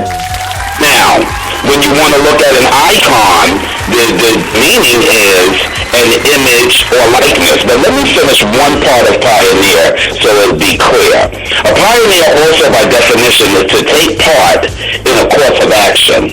My bringing balls downtown, my changing the time, my giving mini balls something different. To take part in a course of action that leads the way for others to follow. I'll read one more time. Pioneer, to take part in a course of action that leads the way for others to follow. So that's a good feeling, because I always have been considered an educator, because everything I learn, I teach to others. I don't hold them. So I'm hoping that the kids that are listening are learning what a pioneer means and what status means. An icon is an image or likeness. Itself is regarded as sacred. Basically, an icon refers to a painting or a mosaic of a sacred person. So when you're pertaining to the ball, you're a person that's sacred. Meaning, we look at you. We look at you for all the work that you do, all the work that you give, all the representation that you stand for, according to the ball community. So that's what a real icon is. You know, a legend, by definition, is a story which may or may not be true. Handed down from the past, an inscription on a coin or metal, wording on a map explaining symbols used. Now, legendary is of or based on legends, famous, often talked about. So in the ball community, a legend is someone legendary, is someone that everybody talks about, meaning people like Daisha, people like Christina, you know, people that have always been talked about, Octavia, Kevin Omni, Chanel. They're always talking about us because we are always doing something that we're being talked about. Now, we hope that we're being talked about in a positive way, but we're talking about what we're teaching and what we're representing for a particular category when it comes to the ballroom. You know, so you can be legendary for a category, and then also you can be looked upon as a legend, explaining what your status is. If your status being that of legendary. I think that I want to just explain explain something, now that I put those definitions out there, that, you know, when I went to my first balls, I was going with perfect attendance. I was going to every ball, okay? And we had sometimes 12 to 14 balls a year, and I was going to those balls, and I was walking 2 and 3 categories. Do you know how many times I had to carry garment bags, and how many garment bags I had to carry, and how many garment bags that Michael, Omni, and Brian had to carry for me? Or how many Miss Avis pulled up to the ballroom with a U-Haul truck? Oh my God! Wow. We came from... That's a scandal. Avis bought everything. They said she bought everything but the kitchen sink. I said, no, the kitchen sink is here too. You see those knobs? Actually, there's some knobs over there, so she bought the kitchen sink as well. And I'm telling you, after walking year after year after year after year, and mind you, Izzy, carrying those garment bags, having Omni members meet me at my house so they can help me get to the ball to walk these 3 categories. You know, it was a lot of work. It was a lot of work. And I worked hard for that status, that rank of prestige. Only to find out in this day and generation that people want to call themselves icons.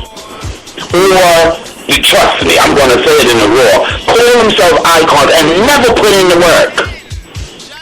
Never put in the carrying those garment bags. Never put in the time, year after year after year after year after year.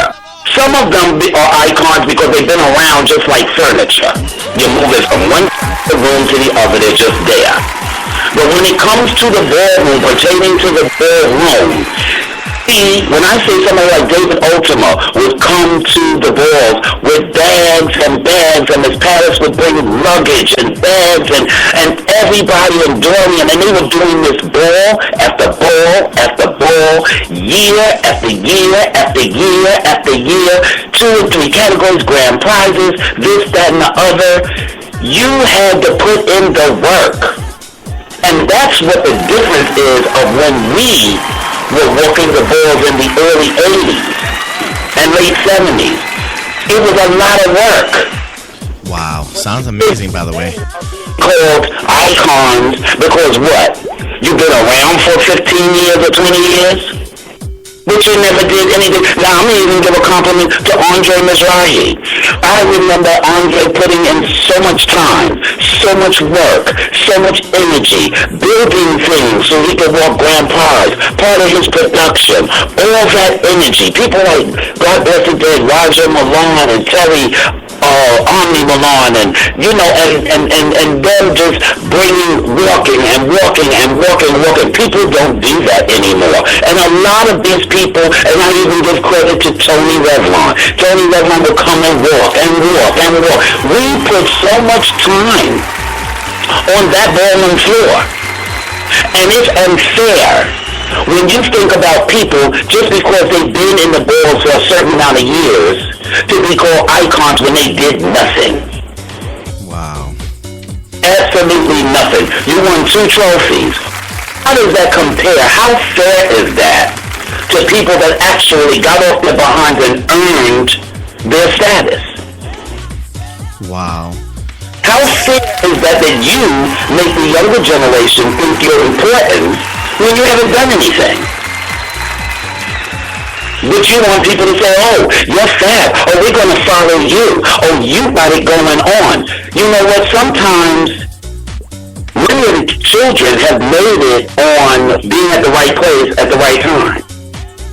Maybe they record in the film Paris is Burning, let's use that as an example, and they just happen to be on that film for a hot second. So you think, oh, they've been carrying on, going to the balls, walking and stuff. That's not necessarily so.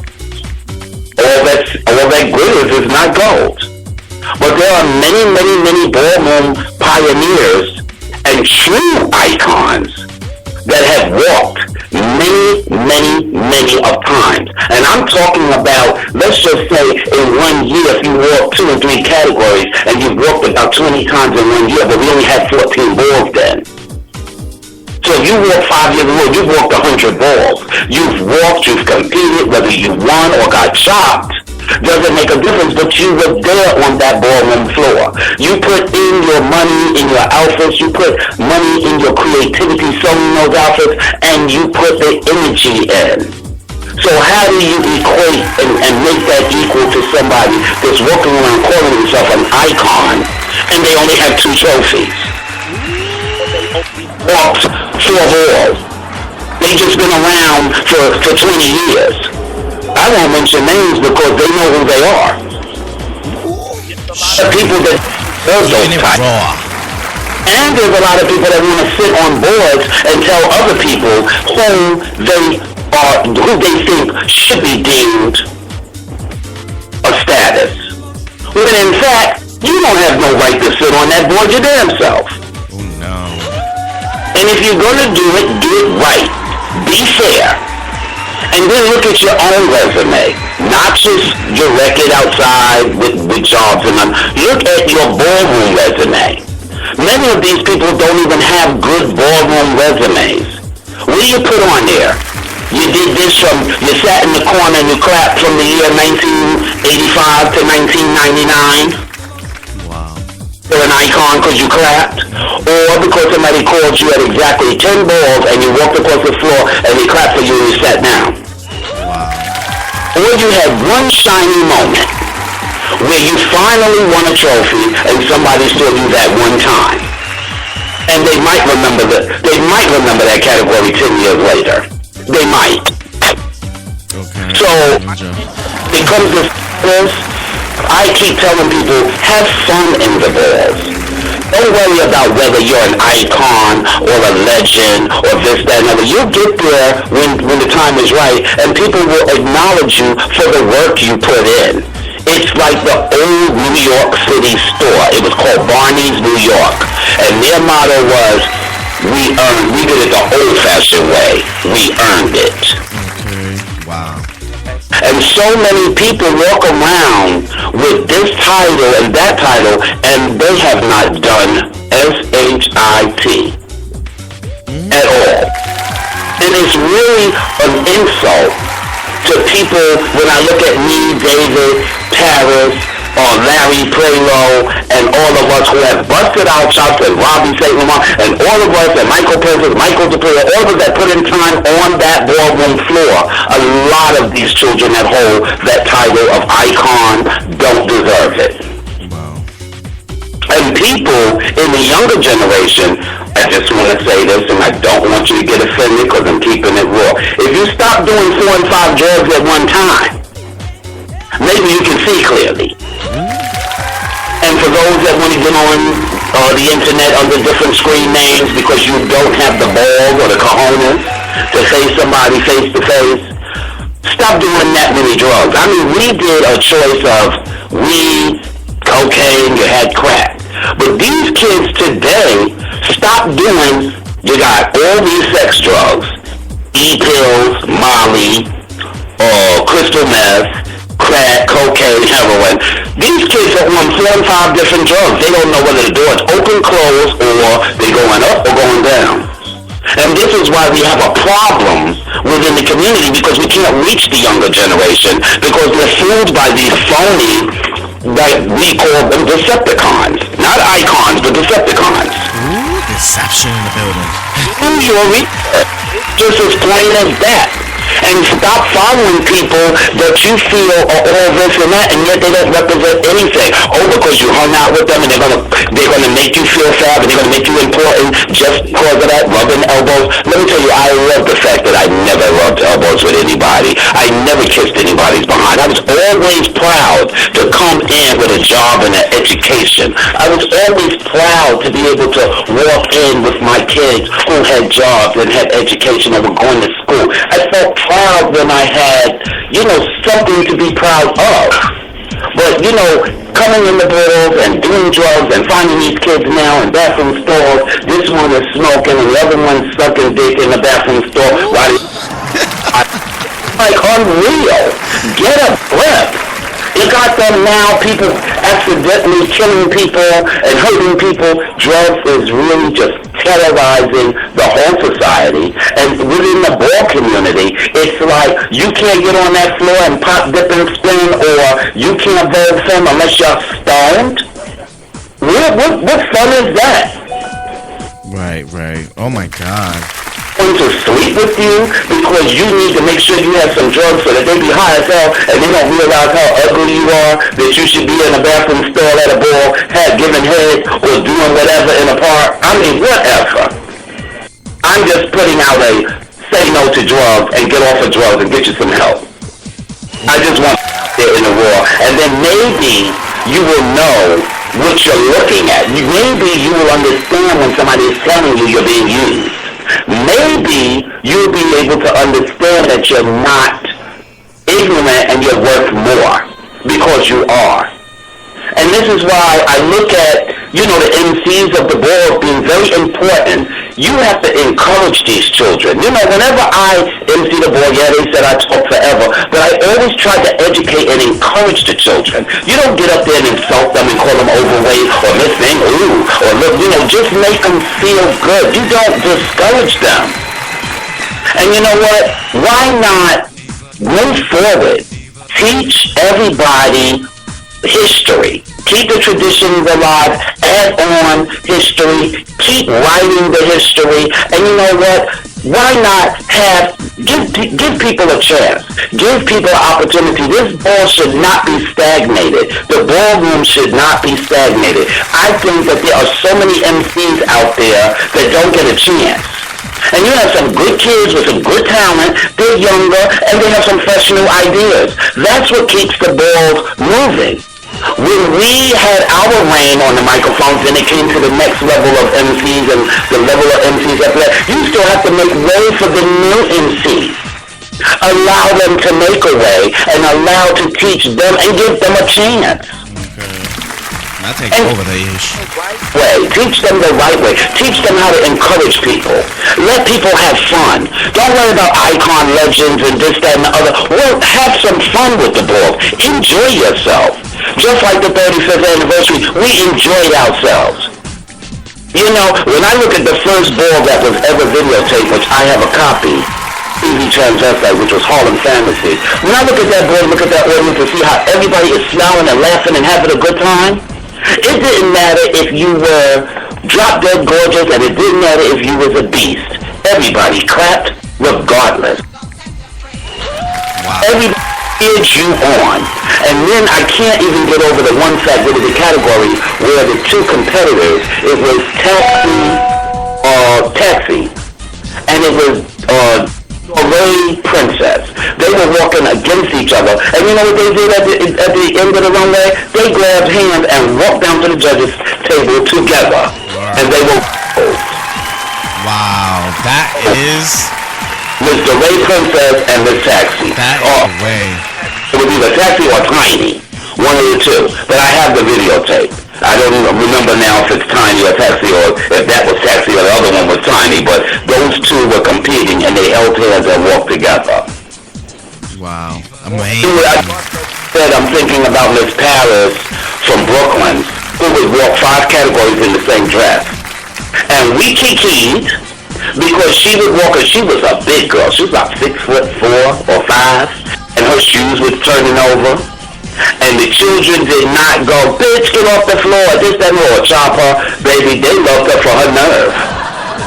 Because she entertained.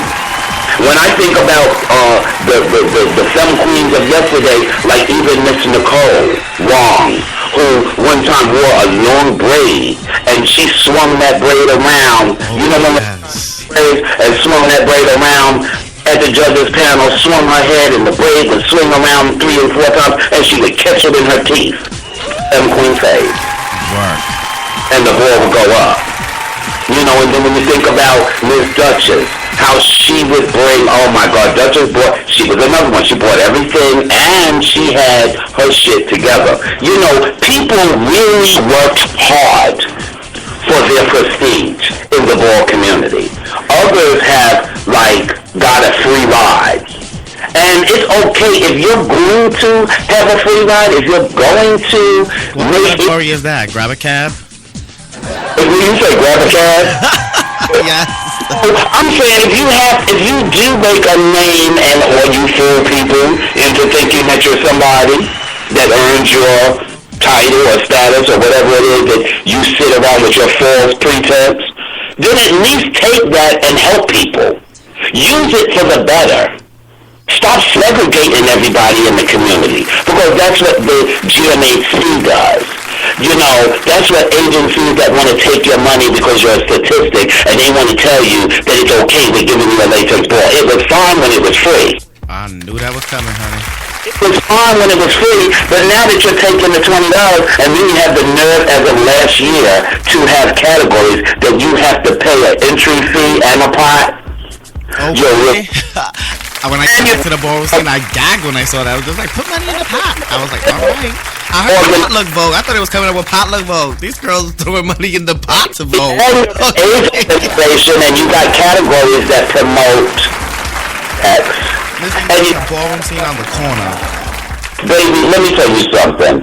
I'm going to talk about the positive part. GMAC, when me and Wolfgang protested in 2013, the positive about that was, we call GMAC, it's a chop.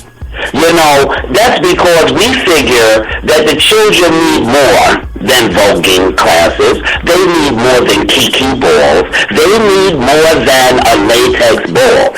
Why not restore the food program that you had budget cuts and you took away from the food program for homebound people with AIDS? Why not give the children some job training programs like Housing Works?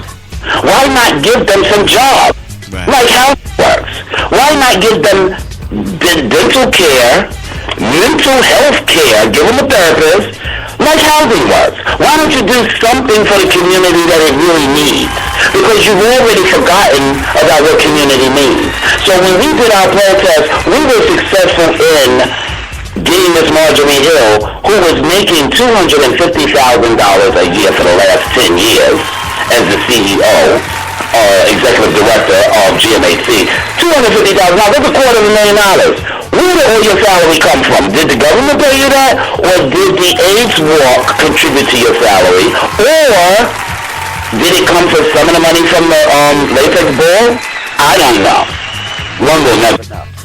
But then, so she's fired, and then you have Dirk McCall, the one behind her, who already had shady dealings when he worked at other places. Now he leaves, and he's working at for the Bronx borough president or whatever, and he's in there, you know, with a shady past. Now, mind you, the irony to this story, and for all of you kids out there that don't know what irony means, it means the opposite. Okay. How ironic. How ironic. Well, the GMAC wanted to hire Christine Quinn.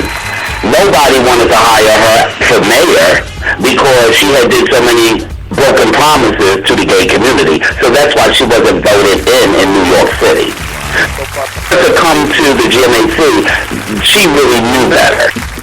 She wasn't going to touch that. And she's over it because nobody from the gay community really supported her to be mayor of New York. Okay? Then the next chosen one I heard was to be Gary English, who ran POCC, People of Color in Crisis. He ran it with, he did a great job. But I don't think he was interested in taking over. So they had this new guy. Let me see if I can see his name here. Oh, see, the new CEO that just took over 2 weeks ago, his name is Kelsey Louis. Kelsey Louis. He's Asian, and let me just tell you a little bit about Kelsey Louis. Asian. Louis has been involved. Matter of fact, you know something? I'm not going to bore people with saying the same thing and being repetitive.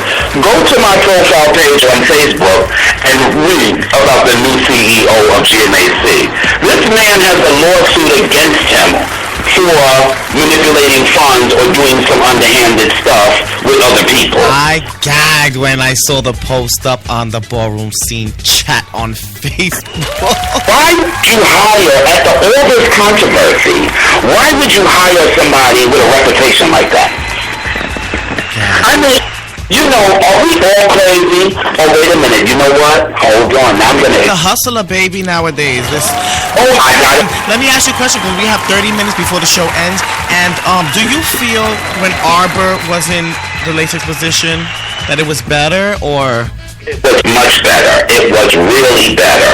It was respectful. I got a lot of the house children of, the House of Latex, they're a little bit upset about all of this, and they really can't take the shade that's going on. But, a lot of the children don't understand that the shade is not really on the House of Latex. The shade is more or less.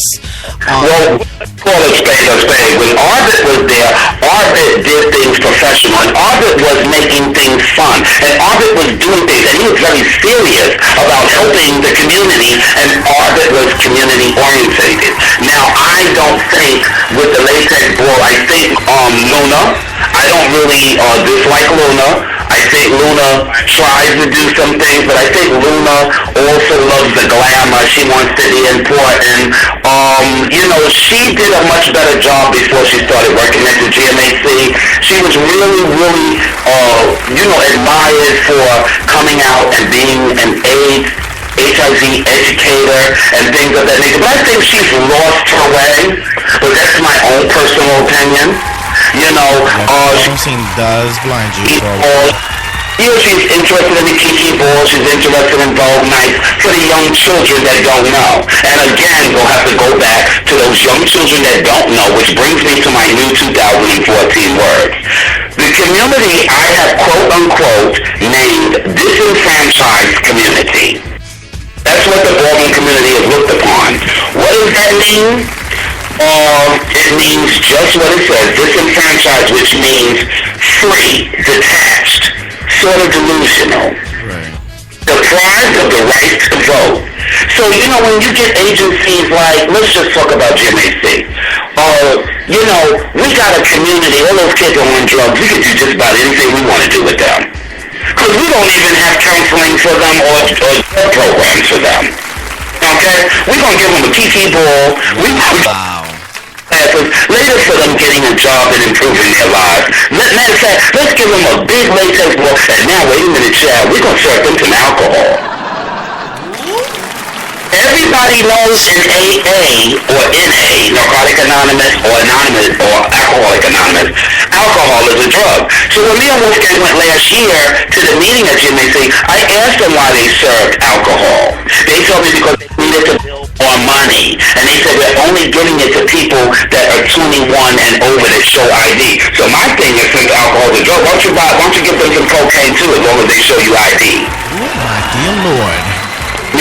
Just like I used to say before, since you're not offering to help pay for medicines and stuff, why don't everybody walk grand prize, and if they win $1,000, then they can buy their medicine? Okay.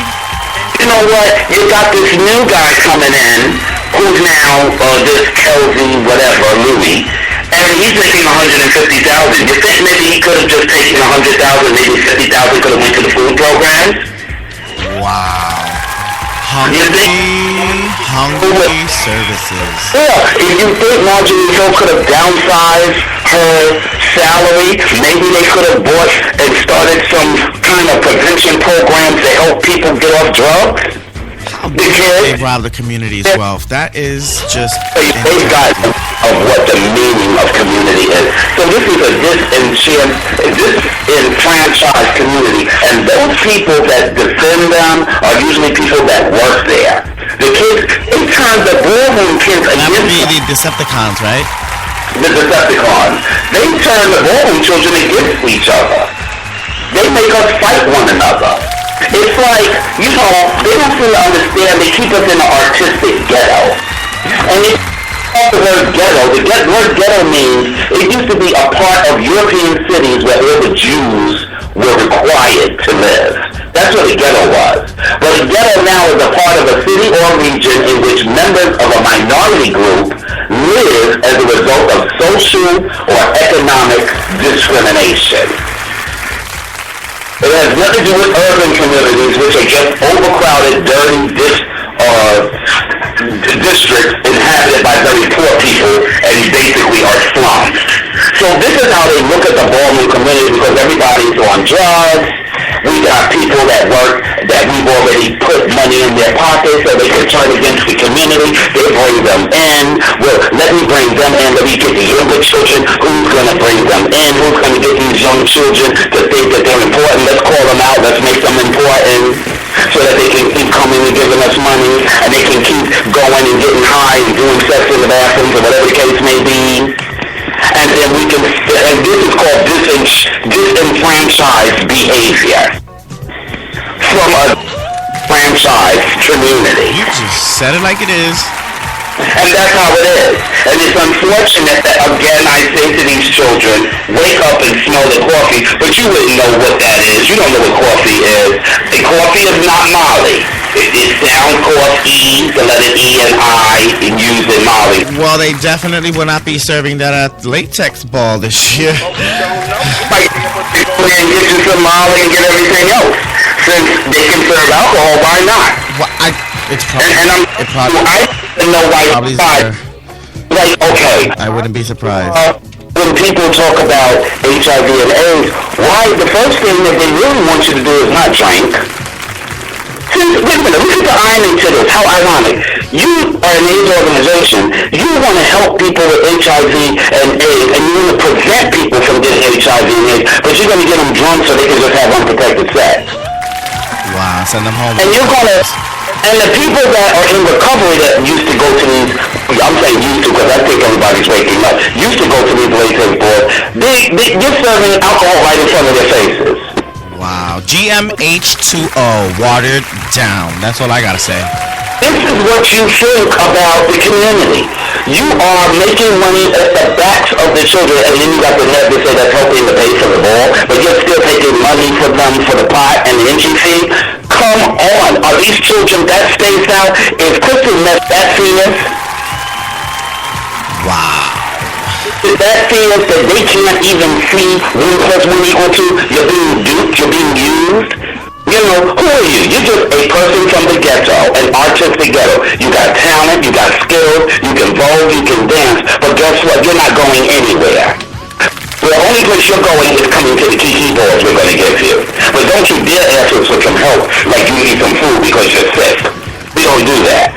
And don't you dare come here and say you need some help with your dental because we're not going to give you no money for the dentist. We're going to give you a cooking class.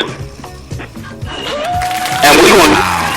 I think that's what else we're going to give you. We're going to give you one ball a year, but you got to come in with $20 and make sure you have the entry fee and make sure you have your pot money. Amazing. How about that? And how about coming and doing a category, a gangster category, so you can hurt one another? Oh, wow. Category who's in and who. That is definitely a big issue in the ballroom scene. We will have that in another topic, by the way. Well, you know something? I just think that the children should all go to Housing Works and get into those programs, those job training programs, and those things they have available there. Because I'm looking at every year, the GMAC's AIDS Walk has went down. The money, the sponsorship, because the benefactors are now finding out that their money is not going directly to help people with HIV and AIDS. A lot of times, a lot of people don't know this, but the GMAC spends some of their AIDS Walk money on advertisement and flyers. Oh, wow. And they get corporations to help them. And those are not-for-profit, those are not non-profit groups. Those are corporate Americas. Those are the companies that they're going and spending some of that money. And so now you went from maybe just 3 years ago for $8.7 million, 2 years in a row, to now just barely getting $5 million. And we're not talking years ago when you were almost well over $10 million. For the AIDS Walk. So people are waking up. The only one that's not waking up is the children in the ball community that keep following these Decepticons. What could you put, or dissected legends, or whatever you want to call them. And then you have these people that always want to mislead people because they want to talk ignorant. They want to keep kids in a fog. You know, I feel like I'm the Malcolm X or I'm somebody of that nature because I got to tell them that when you listen to Izzy's show, you're going to learn something. But there are other shows out there, I'm not putting them down, they do what they want to do. They want to keep you talking about Miss Thing's hair, and did you see her at the ball? She got some how tired was that ball? That's some tired stuff. Stop being enlightening and encouraging and educational. Wow. Motivate the kids. Motivate our community. Understand that we are all together. Let's show some unity. I don't hate anybody. There's been a lot of people that have done some things to me. I am not bitter towards them. All I expect is we all make mistakes, but make an apology. Be a man. Have some nuts and some nut sacks and some testicles and say, I made a mistake, I apologize. Okay. I couldn't have said it better myself, Kevin. We are running out of time real quick. Let me just give this information real quick. Go ahead. I just want to let them know that we are having a How Do I Look screening in New York. It's free. And that's going to be on June 23rd at the church on Christopher Street, 81 Christopher Street. And it's at... Ooh, legendary. Yes, and I want to say this week, May 24th, the Happy Lounge is celebrating their second year anniversary, Frankie Paradise. That's in Brooklyn, 1458 St. John. He's going to be coming up on the show soon, by the way. We got a couple extra... Paradise is going to really pump for this anniversary. And then he's also doing a party at Langston's on June 15th from 6 p.m. to 12 midnight. And it's going to really be nice. And Frankie Paradise is doing Gay Pride Friday in New York at the Happy Lounge on June 27th. So you know what? And let me tell you what's beautiful about that. He's doing the Gay Pride Friday, June 27th at the Happy Lounge where everybody goes to his parties. And it's only going to be $5 and $7 for Gay Pride. Okay. Children out there, in case you feel depressed because you spent all your money on Molly and crystal meth, you'll have a chance to go out and party, listen to some music, and somebody might hold you and hug you and give you some love.